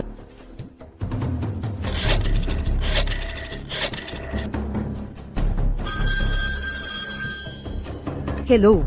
Hello po, Tita De Leon. Ako po si Mia Castillo. Narinig ko po na grabe raw po ang epidemya sa lungsod ng Ilaya ngayon. Si Marco po ba ay nasa frontline ng paglaban sa epidemya? Oo, nasa frontline pa rin siya. Kaya lang, nahawahan siya noong nakaraang araw.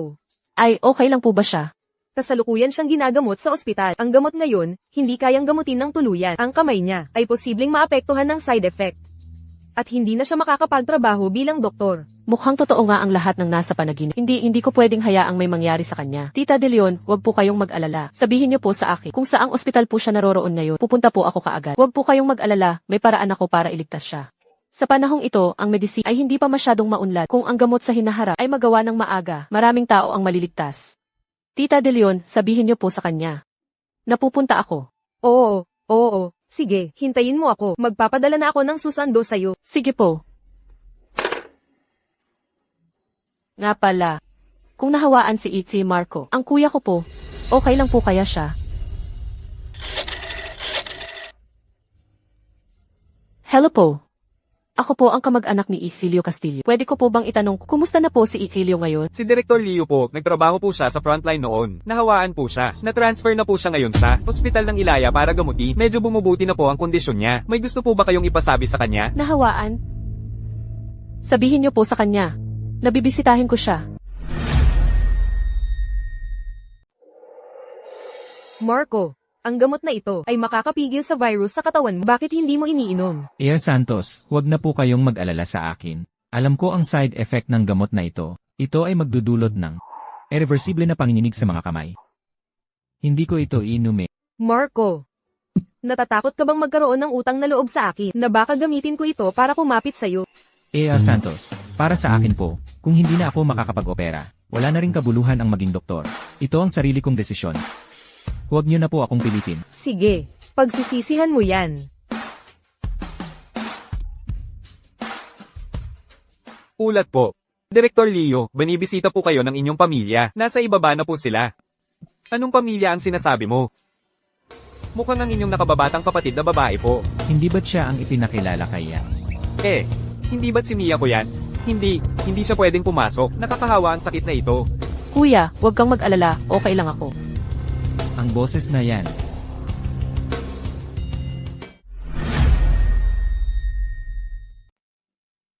Mia. Bumisita ka sa akin. Kuya, Mia. Sandali. Mia, si Leo ang kuya mo. opo, siya ang kuya ko. Ito ang kapatid na babae na sinasabi mo. Oo, siya nga. Ang gusto kong ipakilala sa'yo. Kung alam ko lang na siya pala, bakit pa ako nagpaligoy-ligoy ng ganito kalayo? Bakit hindi mo sinabi noon?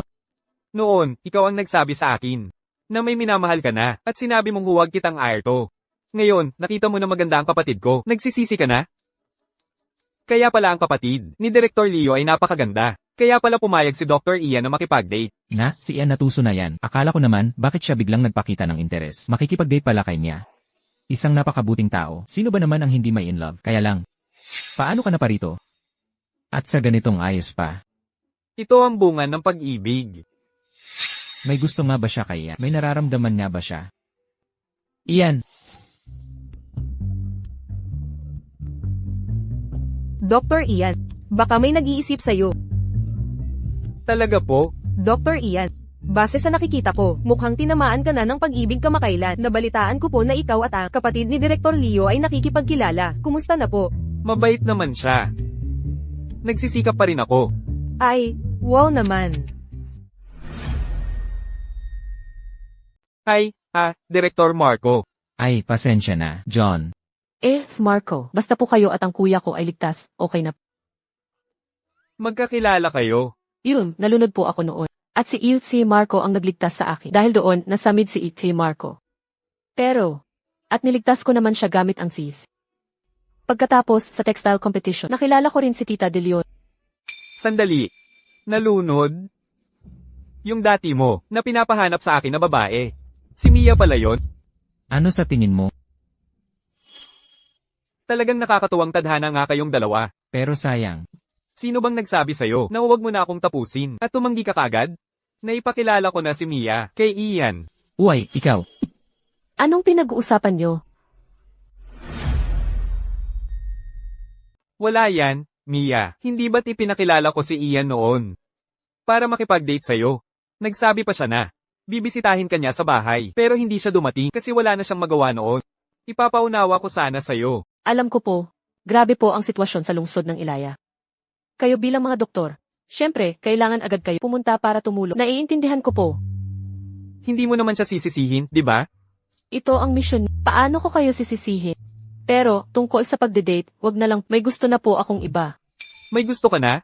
Mia, kailangan kang pagsabihan ng kuya mo. Ang mga lalaki, wala namang magandang intensyon. Huwag kang magpapaloko. Leo. Bakit ang dami mong sinasabi? Mia, kahit nakasuot ka ng face mask. Mag-ingat ka pa rin sa impeksyon. Okay lang po, nahanap ko na po ang gamot para sa epidemya. Nakainom na po ako bilang prebensyon. Nakahanap ka na ng gamot. Paano nangyari yan? Makakahanap ka ng gamot para sa epidemya na yan? Ang medisina sa ika-negatibo 21 sigla. Marami kayong hindi naiisip. Dr. Miguel, alam kong ayaw mong uminom ng gamot dahil baka magkaroon ng komplikasyon. Pero gagawin ko ang lahat para hindi magkaroon ng problema ang kamay. Maaari mo ba akong pagkatiwalaan? Naniniwala ako. Kung gayon, hahanapin ko na ang doktor ngayon. Maya, naisip mo bang tawagan ako? Hindi ko kasi naiingatan ng maayos. Ang papel na iyon. Nabasa at natanggal ang sulat. Director Reyes, talagang gusto mo ang kapatid ni Dr. Cruz? Sa panig naman ni Dr. Victor, Pumunta ka sa medical tent para tumulong at sabihin mo na rin kay Victor na nagustuhan niya ang babaeng gusto ko, kaya payuhan mo siyang sumuko na ng maaga. Director Reyes, ang tapang mo. Sige, pupunta na ako. Dr. Victor, may mahalagang bagay po. Ano man yan, hintayin nating matapos ang pagliligtas. Tumulong ka dyan. Hindi po, Dr. Victor, talagang may mahalagang bagay. Dumating na po ang kapatid ni Dr. Cruz. Ang kapatid ni Marco? Nasa ospital ng Ignacio siya. Paparito siya para sa akin. Hindi po. Para po kay Director Cruz. Hindi po yan ang mahalaga. Ang mahalaga po ay, pinapasabi po ni Dr. Miguel na gusto niyo raw po ang babaeng gusto niya. Kaya pinapayuhan niya kayong sumuko na ng maaga.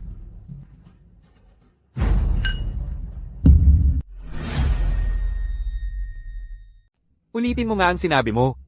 Dr. Victor, tagapaghatid balita lang po ako. Si Dr. Miguel po ang nagsabi niyan. Hindi po siya nangaagaw. Matagal na po niyang gusto. Ang kapatid ni Dr. Cruz, hindi lang po niya alam na siya yon. Miguel Reyes, ang kapal ng mukha niya, siya pala ang babaeng lagi niyang sinasabi. Sabihin mo kay Miguel Reyes. Gusto ko siya. At hindi ako basta-basta susuko. Kung may susuko man, siya muna. Pasok.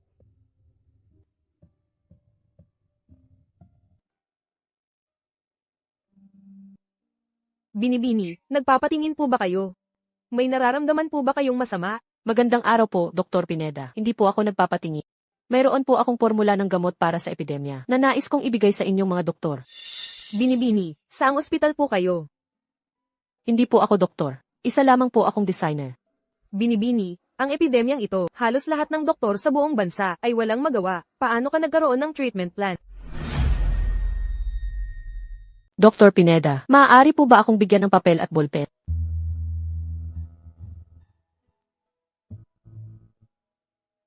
Binibini, mayroon din kaming formula ng gamot para sa epidemya dito sa aming ospital.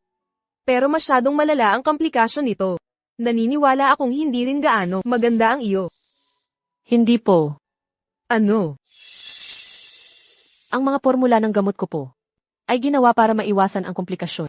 Ginawa ko po ito para maiwasan ang komplikasyon na makakaapekto sa buhay ng mga taong may pangarap. Bulaklak ng araw, dahon ng gabi, luyang asul, ugat ng hangin, damo ng ilog. Ang pinagsama-samang halamang gamot na ito ay talagang makapagpapababa ng lagnat at makapag-aalis ng lason, makapag-aalis ng pamamasa at plema. At, hindi rin ito nakakapinsala sa katawan ng tao.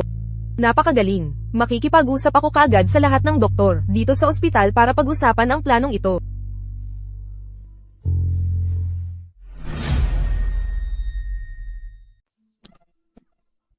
Ito ang gamot na iyon. Naalala ko sa nobela ang epidemyang ito ay sa wakas nalutas gamit ang formula ng gamot na ito. At ang mga gamot na ito ay na-clinical. Validate na rin sa modernong panahon. Mayroon talagang epekto sa viral infectious disease. Miss Cruz, sigurado ka bang magagawa ang formula ng gamot na ito? Ito ay may kinalaman sa buhay ng tao, hindi maaaring magkaroon ng mali. Direktor Ramos, nakita ko na ang formula ng gamot na ito. Ito ay talagang gamot para sa sakit. At wala itong anumang pinsala sa katawan. Sa tingin ko, maaari nating subukan. Kung posible, maaari nating simulan sa maliit na scale ang pagsubok. Siya, isang fashion designer. Anong alam niya sa medisina? Hindi ba ito kalokohan? Dr. Gomez, bagamat hindi po ako doktor. Naiintindihan ko po ang prinsipyo ng formula ng gamot. Ang bulaklak ng araw at dahon ng gabi ay antiviral. Ang ugat ng hangin at damo ng ilog ay nag-aalis ng pamamasa. At ang luyang asul ay nakakatulong sa pagpapababa ng lagnat. Director Ramos, ako ang unang susubok uminom nito. Dr. Reyes. Dati, hindi ka ba laging tumatanggi? Uminom ng gamot namin, bakit naman ang gamot ng dalagitang ito, na ihahain na? Ay handa ka ng uminom dahil naniniwala ako sa kanya. Sige, ito na ang desisyon. Maya, ibigay mo sa akin ang gamot. Kung may problema sa formula ng gamot, kaya mo bang panagutan? Kung dahil sa takot sa pananagutan, ay susuko tayo sa pagsubok, yan ang pinakamalaking pagpapabaya sa buhay. Dr. Gomez, bilang isang doktor, hindi niyo po ba alam yan? Mangyaring igalang ang propesyon, maging fashion design man o medisina, ay hindi tumatanggap ng anumang pagtatangi. Huwag kang matakot. Sasamahan kitang hintayin ang resulta.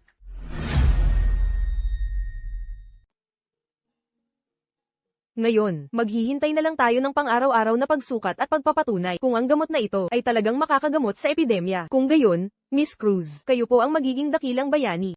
Ginawa ko lang po, ang makakaya ko. Kung gayon, aalis na kami.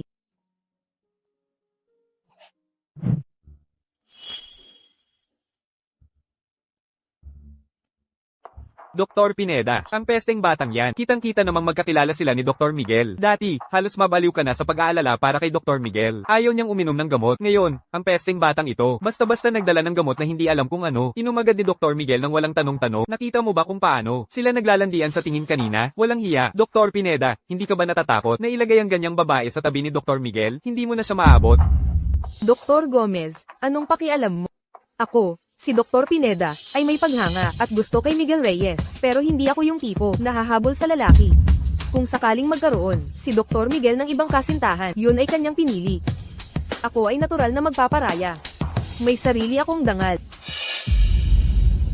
TSK, anong dangal? Hindi ka nga mahigit sa kung sinong bruha na yan. Hindi ka ba talaga nag-aalala na baka may problema sa formula ng gamot ko? Baka ang epekto ng komplikasyon nito ay mas malala pa kaysa sa mga naunang gamot. Doktor ako, may sarili akong desisyon sa formula ng gamot. Bukod pa rito, salamat sa'yo. Makakapag-isa na rin ako sa isang silid. Esan, Maya, kung hindi na wala ang papel na may numero, tatawagan mo ba ako? Anong tatawagan? Anong tatawagan? Kuya, paano ka na parito? Kung hindi pa ako dumating, baka matangay na ang kapatid ko. Hindi yon ang iniisip mo. Sige na, umalis na tayo.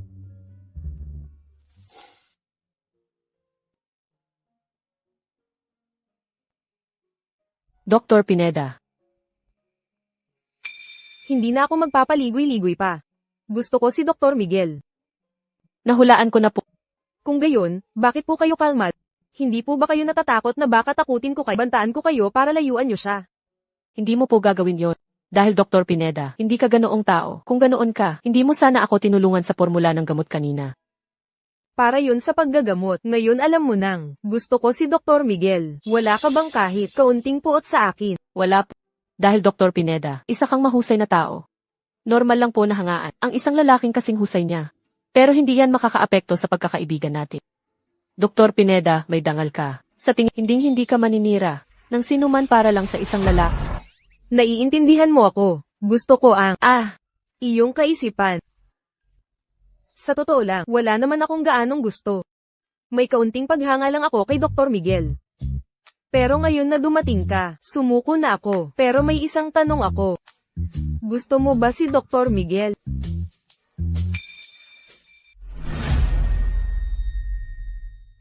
Totoo, gusto ko si Eve Reyes. Pero ang katapusan ng bida sa nobela at Makikita ko ang sagot sa puso mo. Hindi ko alam kung ano ang iniisip mo, pero sana ay maging matapang ka at kumilos. Opo, salamat.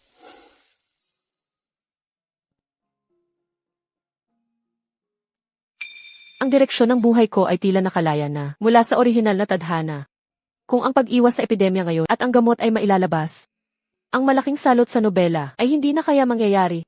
Kung gayon, ang trahedya sa katapusan ng bida sa nobela, naiwasan na rin kaya?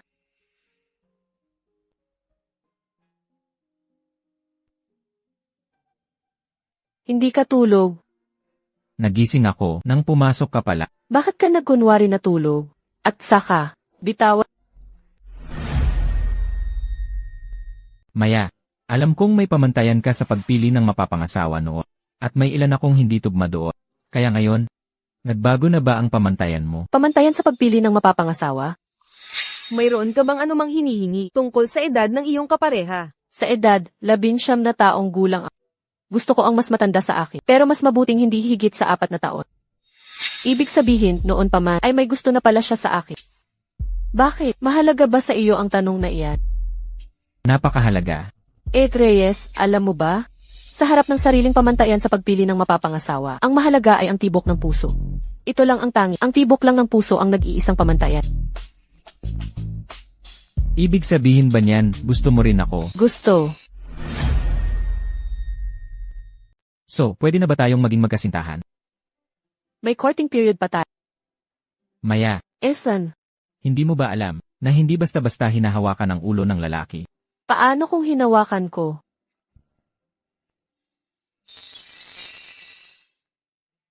Kailangan mong panagutan.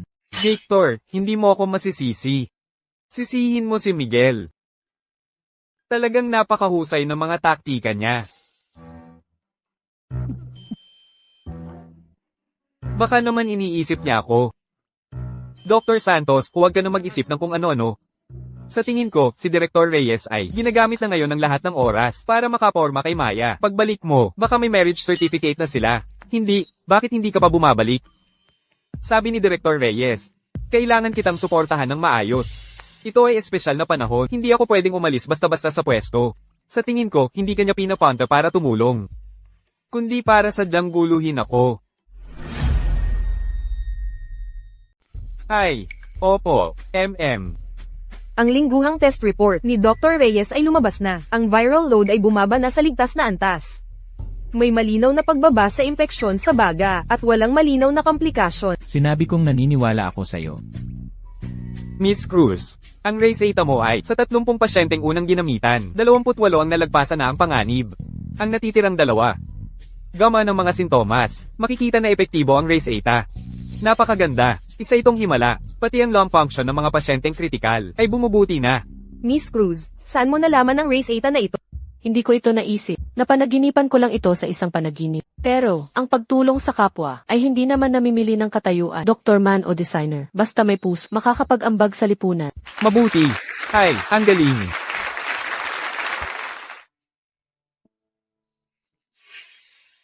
Ang kapatid kong to, nakagawa ng pangalan. Maya, Reyes, ang dati kong numero ay nalabhan mo.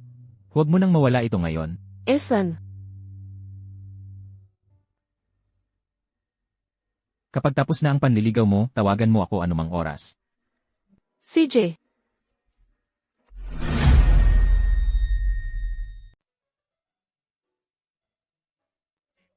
Miss Cruz, Director Reyes, maupo po kayo. Halika po, halika, dito po kayo umupo. Miss Cruz, pwede mo bang i-share kung paano mo napanaginipan ang race 8 na iyon? Umalis ka nga, huwag mong solohin si Miss Cruz. Tingnan mo, napakaganda ni Miss Cruz. Parang babae sa magazine. Teka, ilang taon ka na nga pala? 19 na taong gulang ako ngayong taon. 19, ang bata pa. Gusto mo bang maghanap ng kapareha para sa isang blind date? Mayroon akong isang anak na lalaki, ngayong taon. Oo, mayroon din akong pamangkin. Nag-aaral din siya ng medisina ngayong taon. Air Garcia, Ha, may problema ba, Director Reyes? hindi mo pwedeng ipagpares si Maya sa iba. Ha, Director Reyes, ang batang babae ay napakabata pa. Hindi ba't dapat lang siyang ay blind date sa isang binata? Tama. Dahil si Maya ang babaeng nililigawan ko. Gusto ko siya. Ha, Dr. Reyes, mali ito. Hindi ba't sinabi na ipinakilala ni Marco si Maya kay Victor? Sabihin mo, kaibigan mo mula pagkabata si Victor. Paano mo nagawang agawin? Pati ang ka-blind date niya, sobrang hindi patas naman yan.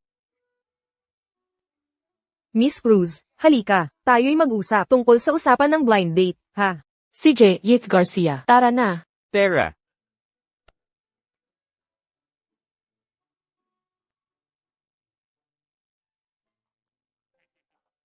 Miss Cruz, gusto mo ba si Director Reyes? Esan, Ay, sa totoo lang, nakita na namin lahat kanina. Sinasadya lang naming asarin siya. Kaya Miss Cruz, bakit hindi mo pa siya sinasagot? mayroon pa akong kailangang gawin. Ay, teka, marami kayong kilalang doktor. Alam niyo ba kung may doktor na nagngangalang Miguel Reyes? Saang ospital siya nagtatrabaho? Miguel Reyes? Hindi ba't si Director Reyes yon? Ibig sabihin niyo, si Reyes?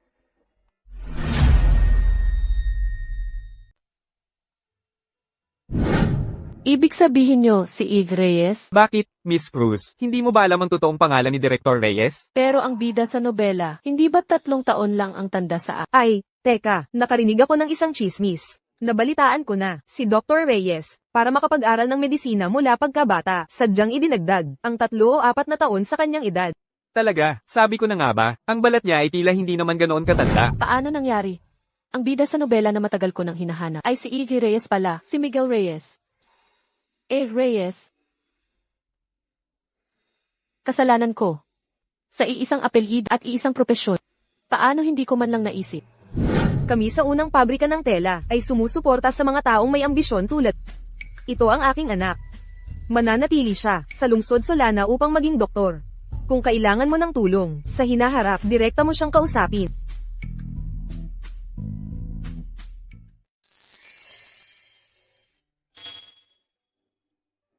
Kumusta? Ang apelyido ko ay Reyes. Kumusta, Ig Reyes?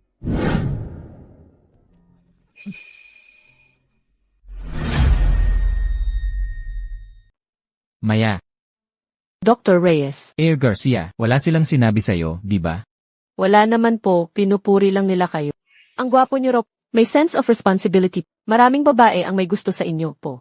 Huwag kang maniwala sa kanila. Kahit na may gustong sakit, hindi ko pa rin sila kailanman nakaramdam ng kahit katiting na pagkahumali. Ikaw lang ang gusto ko. Dr. Reyes, may itatanong po ako sa inyo. Ang pangalan niyo po ba ay Miguel Reyes? Matagal na tayong magkakilala. Yun pala, hindi mo pa rin pala alam ang pangalan ko. Kasalanan ko. Ako si Miguel Reyes. Yun pala, ang taong matagal ko nang hinahanap ay si Miguel pala. Kung ganoon, hindi ko na kailangang iwasan pa ang mamuo sa ating relasyon.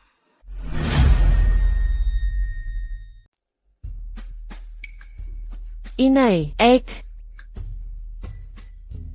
Nako, kailanman ay hindi pa ako noalay ng ganito katagal sa ating Maya. Maya, talagang lumaki ka na. Oo nga, ngayon, hindi lang hindi natanga si Maya. At nakatulong pa siya makapagligtas ng maraming tao. Kaya nga, magkasama kaming bumalik ni Maya, di ba? Walang nagmamalasakit sa akin, ano? Kuya, sino ba ang nagsabi sa yung hindi mo alagaan ang sarili mo? Nagkasakit ka pa at pinag-alala mo si Maya, ha? Oo nga pala, at yung ipinakilala mong blind date kay Maya, yung si Victor Santos, hindi siya karapat-dapat sa ating Maya. Oo nga pala.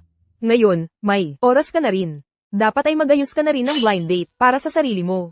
Naghanap ang inay ng ilang posibleng mapapangasawa para sa'yo. Simula bukas, mag-uumpisa na ang blind date mo, ha? Inay. Inay ate, habang wala po ako. Kamusta po ang ati? Huwag kang mag-alala, Maya, dahil sa iyong mga disenyo, lumakas ang negosyo ng ating tindahan at naging sikat sa lahat ng dako. Hindi na tayo kailangang mag-alala sa pagkain at damit. Ang galing! Yung sinabi ko noon na bibigyan ko ng magandang buhay ang pamilya natin at magkaroon ng magandang buhay ay natupad na ngayon, kailangan lang itong patatagin pa. Tapos, kailangan ng paghandaan ang malaking epidemya. Ngayon, kami ni Miguel ay kailangang parehong makaligtas.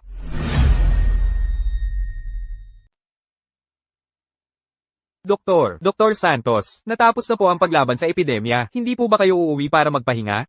Luis, ngayong tapos na ang paglaban sa epidemya, panahon na para sa paghihiganti, at panahon ng maningil. Naaalala ko, may panahon, parang may laging may, nanggagalaiti sa akin para sa inyong Director Reyes. Sinasabi nilang, ang inyong Director Reyes. Nasaan siya? Nasa room 206 po sa harap.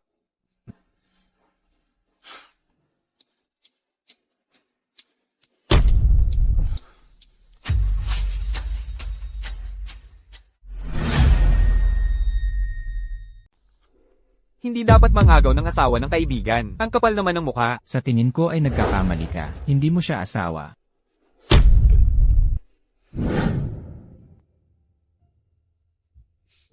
Maraming araw na kayong magkasama.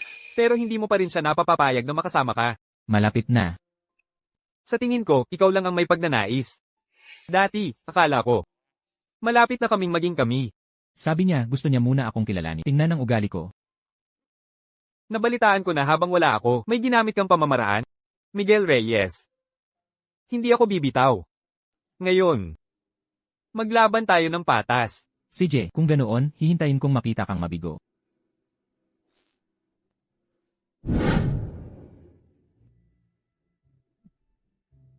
Teka, may sasabihin ako sa'yo. Huwag ka munang magsalita. Patawad.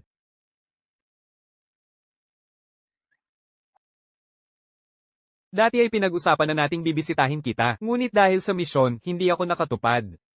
Pinag-intay kita ng matagal, kahit ano paman, may utang akong tawad sa'yo. Patawad.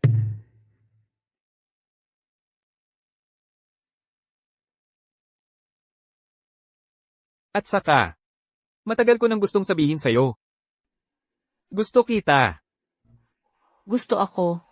Hindi ba't ngayon lang tayo unang nagkita? Paano mo ako magugustuhan? Simula nang una kitang makita, Nang makita kita, pinagtatanggol ang iba, at tumutulong, nagustuhan na kita. Pagkatapos ay pumunta ako sa iyong tindahan, at hinagis mo ang maruming tuwalya, sa aking katawan, akala ko. Nagkaroon ulit ako ng pagkakataon, na makita ka. Pero hindi ko inasahan, dahil sa mga bagay sa ospital. Hindi na naman ako nakatupad. ang taong nililigawan niya. Baka si ate ko, hindi ba? Alam ko, hinahabol ka rin ng Miguel Reyes na yan.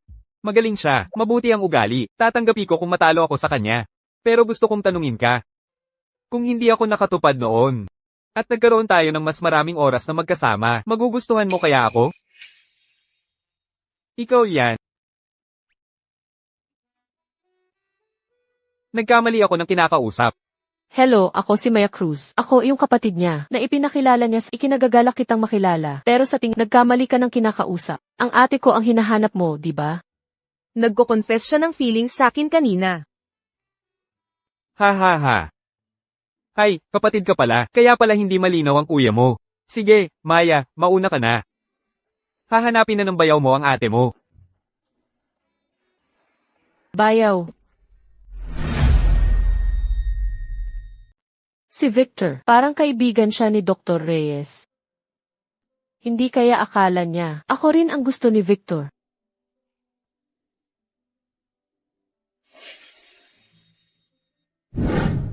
Yung lumang numero, nilabhan mo. Ngayon, huwag mo nang mawala. Evanet.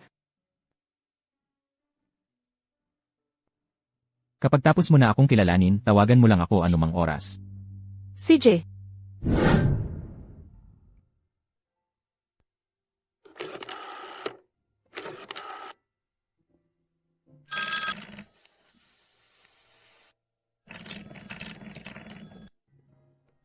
Hello. Hello, Dr. Reyes. Hulaan mo kung sino to. Base sa boses, parang yung kumikilatis sa akin. May resulta na ang pagkilatis mo sa akin. Ha? Gusto mo bang marinig muna ang maganda o ang masama? Ang masama. Ang masama ay masyado kang nakakaalala. Kapag nasa panganib, laging inuuna ang iba, ikaw ang laging huling umaalis. Kahit nilalagnat at nagsasalita ng kung ano at. Pero sa kamay mo pa rin, hawak ang medical record ng pasyente. Nakakabahala talaga. Pero ang maganda ay, ang lahat ng bagay na ito na nakakaantig ng puso, ay naging dahilan kung bakit kita nagustuhan. Kaya ibig mong sabihin. Pasado na ba ako sa'yo? Hindi pa. Gusto ko lang sabihin sa Miguel Reyes, kailangan mong mabuhay ng maayos para sa akin. Kapag natapos na ang ating getting to know stage. CJ. Pangako mo yan sa akin, ha? Pagkatapos nito, hindi ka na pwedeng magtiis mag-isa ng sakit. Sige, lahat ay susundin ko. Lilith. Ngayon, nagde-date na kami ni Dr. Reyes.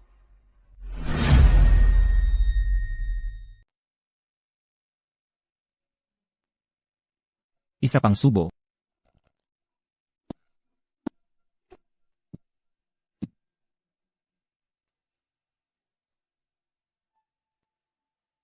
Direktor Reyes, nag-mutate ang virus ngayon. Kahit gumaling ka na dati, mahahawaan ka pa rin. Hindi mo pwedeng baliwalain ang sarili mong kalusugan. Kakaunti lang ang mga doktor ngayon. Paano ako atras sa ganitong oras?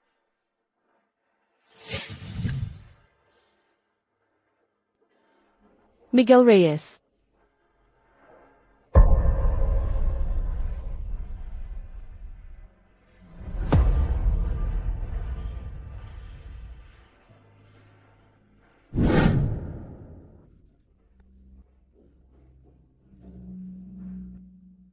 Ang panaginip na ito.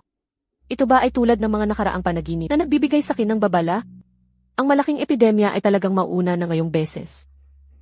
Hindi pwede. Kung sumiklab ang malaking epidemya ngayon, kailangan kong maghanda ng mas maaga.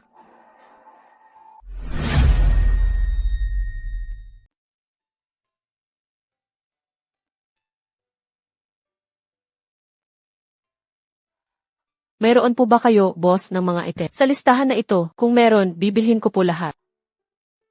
Mayroon po, mayroon po. Sasama po ako sa inyo para kunin. Sandali lang po kayo.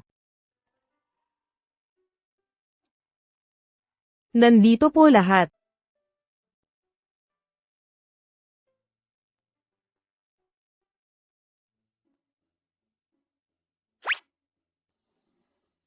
Mia, hindi ba't sapat na ang mga tela sa tindahan natin? Ang binili natin ay puro mga tela ang hindi karaniwang ginagamit. Ito ay para sa proteksyon laban sa virus.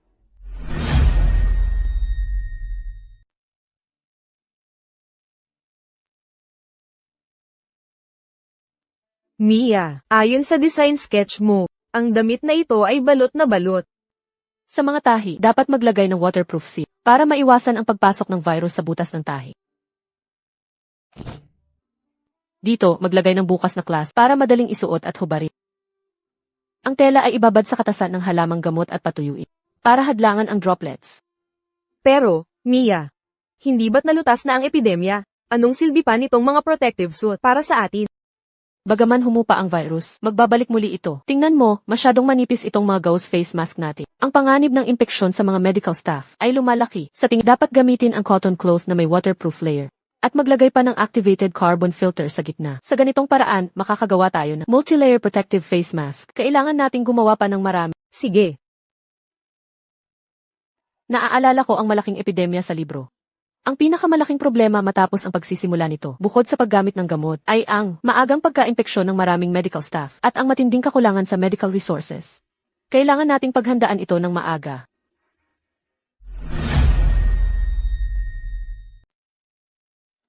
Masama ang balita. Bakit? Marco. Masama ang balita. Ang epidemya ay muling sumiklab, at napakalaki ng saklaw ng pagkalat ngayon. Kailangan nating magbigay ng tulong. Bakit ang bilis? Mukhang mas maaga ang malaking epidemya. Marco, ipamahagi mo itong mga protective suit at face mask sa mga medical staff. Lagi akong nananaginip kamakailan. Nananaginip ng malawakang pagkalat ng sakit na puno ang ospital. Pati ikaw din. Hindi masamang maghanda ng mas maraming gamot. Huwag kang mag-alala pagkatapos ng pagkilala mo sa akin. Pupuntahan kita talaga. Tara na.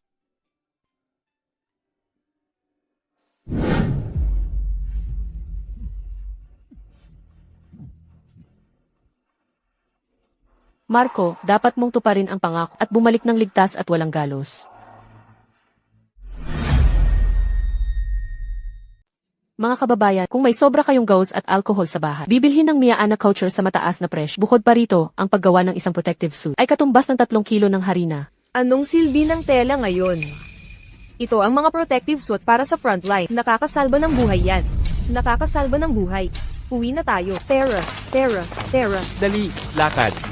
Ang galing. Tingnan mo. Salamat po. Salamat po.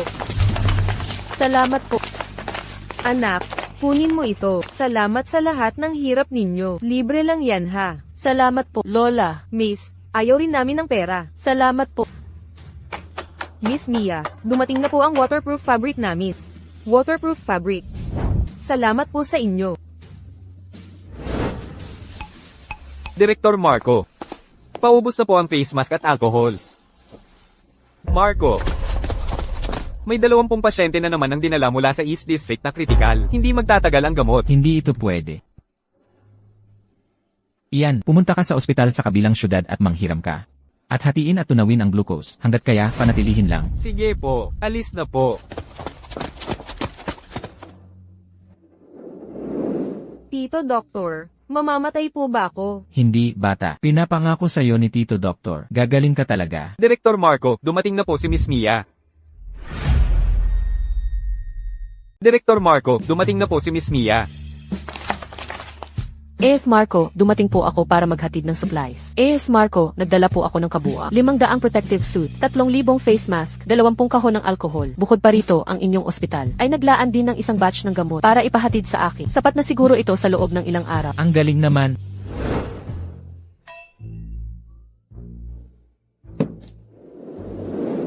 Marco, sasabayan kita para hindi na matakot dito.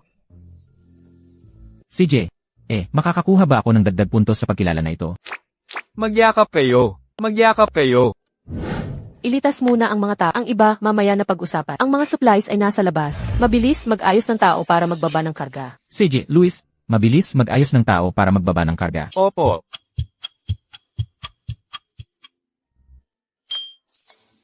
Dr. Marco, ang bisa ng bagong batch ng gamot mukhang mas mahusay kaysa sa nauna at mas matapang din ang amoy. Ang feedback ng mga pasyente ay mukhang mas mabilis. Ang epekto nito kaysa sa naunang batch. Siyempre, mabilis ang epekto. Ito talaga ang gamot na ginamit ni Marco. Sa huli ng nobela, para gamutin ang epidemya, nagkataon lang na kinuha ko na, ng mas maaga.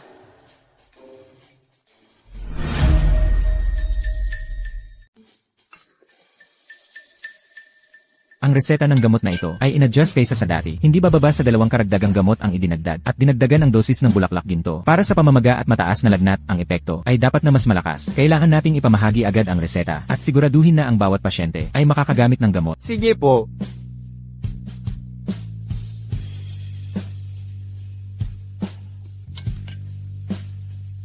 Ang pait, ayoko pong inumin. Anak ko, ang gamot ay mapait pero inumin mo yan at ang mga maliit na halimaw sa loob ng katawan ay mawawala na. Tingnan mo, ininom na rin to ni At, di ba't wala namang nangyari sa akin? Kung ganun. Sige na nga po. Halika na.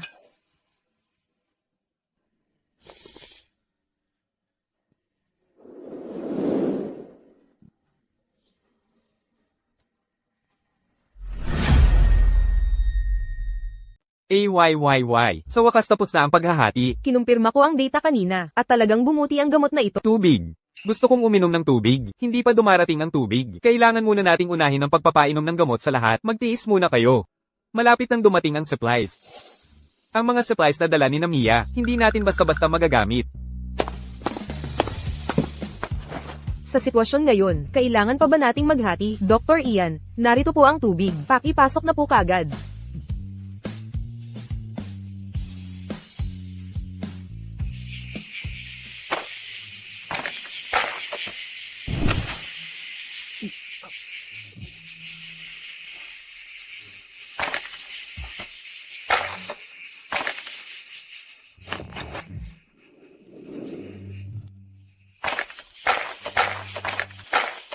Marco, uminom po kayo ng salabat para mainitan ang katawan. Salamat. Pagod ka na rin buong araw ngayon, magpahinga ka na muna. Kaya ko pa. Ikaw naman, bakit ang sama ng kulay ng mukha mo? Nilalagnat ka ba? Okay lang ako.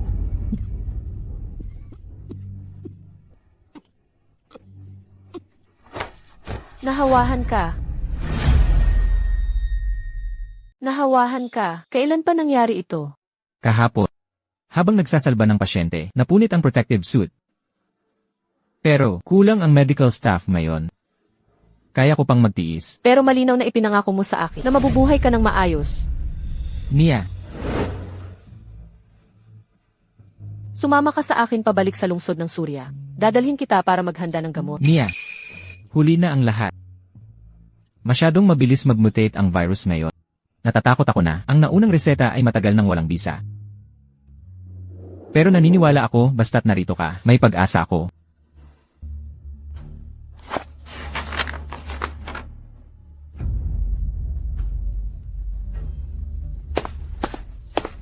Lumabas na ang resulta ng blood test. 10 beses na mas mataas ang viral load kaysa dati. Naalala ko, binanggit sa sinaunang libro ang kombinasyon ng dahon pait. Siguro, kaya nitong pigilin ang mutated virus. Aakyat ako sa bundok para mamitas ng gamot. Masyadong delikado para sa isang babaeng pumunta mag-isa. Pero kung hihintayin pa ang gamot mula sa lungsod ng Kinari, mamamatay na siya.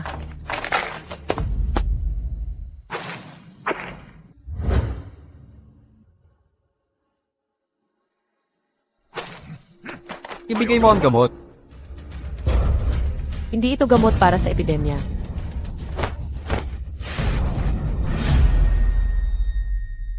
Sino ng mga has humawak sa kanya? Lahat kayo, umalis kayo rito. Mia, ayos ka lang ba?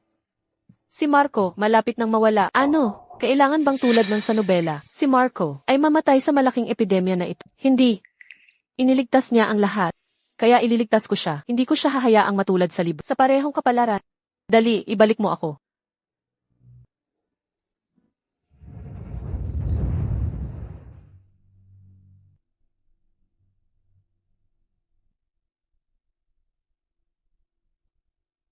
Marco, ipinangako mo sa akin na dadalhin mo ako sa dagat. Huwag mong sirain ang pangako mo.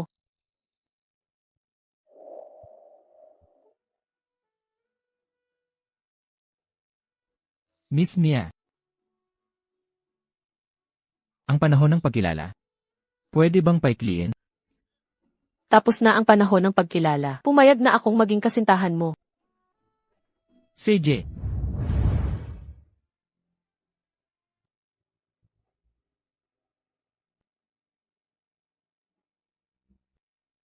Marco, sa wakas, natapos na ang malaking epidemya.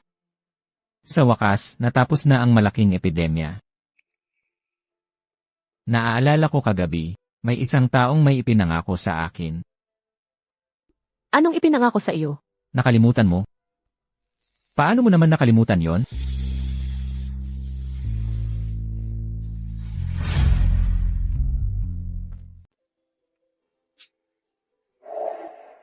Mia.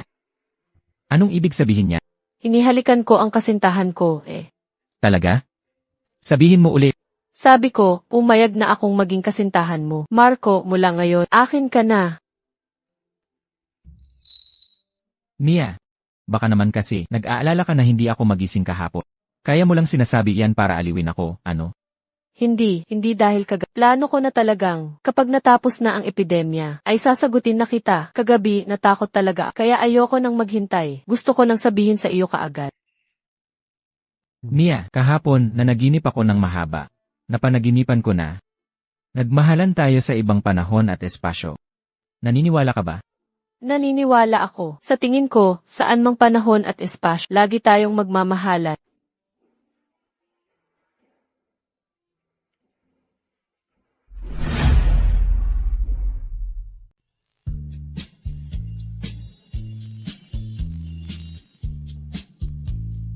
Sige na, ang ganda, ha ha ha, ang Mia ko, ang pinakamagandang nobye sa buong mundo. Mia, ang ganda mo talaga ngayon. Ang swerte naman ni Marco.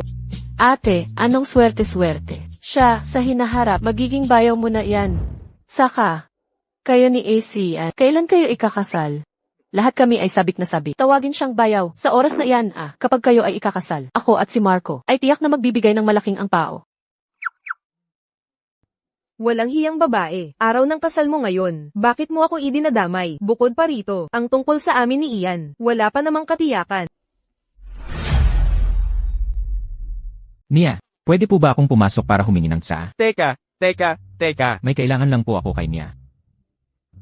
Dr. Marco, ang nobya. Akala mo ba basta-basta mo lang makikita ang nobya? Nasaan ang ampaw? Oo nga, ang kapatid ko, ay ang henyo ng Surya. Magpakita ka ng kaunting sinseridad, Meron. Handa na ang lahat, Ito po, para sa'yo, Kuya Leo. Sana'y iyong tanggapin. Ito, ay para sa hinaharap kong bayak. Ian, kung hindi ako nagkakamali, hindi pa pumapayag si Ana sa proposal mo, di ba? Sigurado ka ba na haharangin mo ako? Alang-alang sa pagkakaibigan natin. Tutulungan kita ngayon. Sige, tuloy. Engan. Mia. Sige.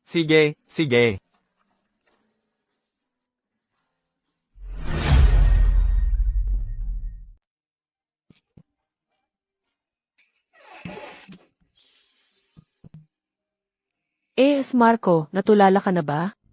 Hindi ako nagsasawa sa pagtingin. Mia, ako. Marami akong isinulat na sasabihin. At marami ring pahina ang pinunit. Ito siguro ang pinakamahirap na medical record na isinulat ko. Miss Mia Castillo, batay sa maraming taon ng clinical observation, ikaw ay diagnosed bilang ng aking tachycardia, ang kaisa-isang pathogen. Ang treatment plan ay nagmumungka magkasama habang buhay, araw-araw na personal na konsultasyon, at hinding-hindi gagaling. Inaaprobahan mo ba?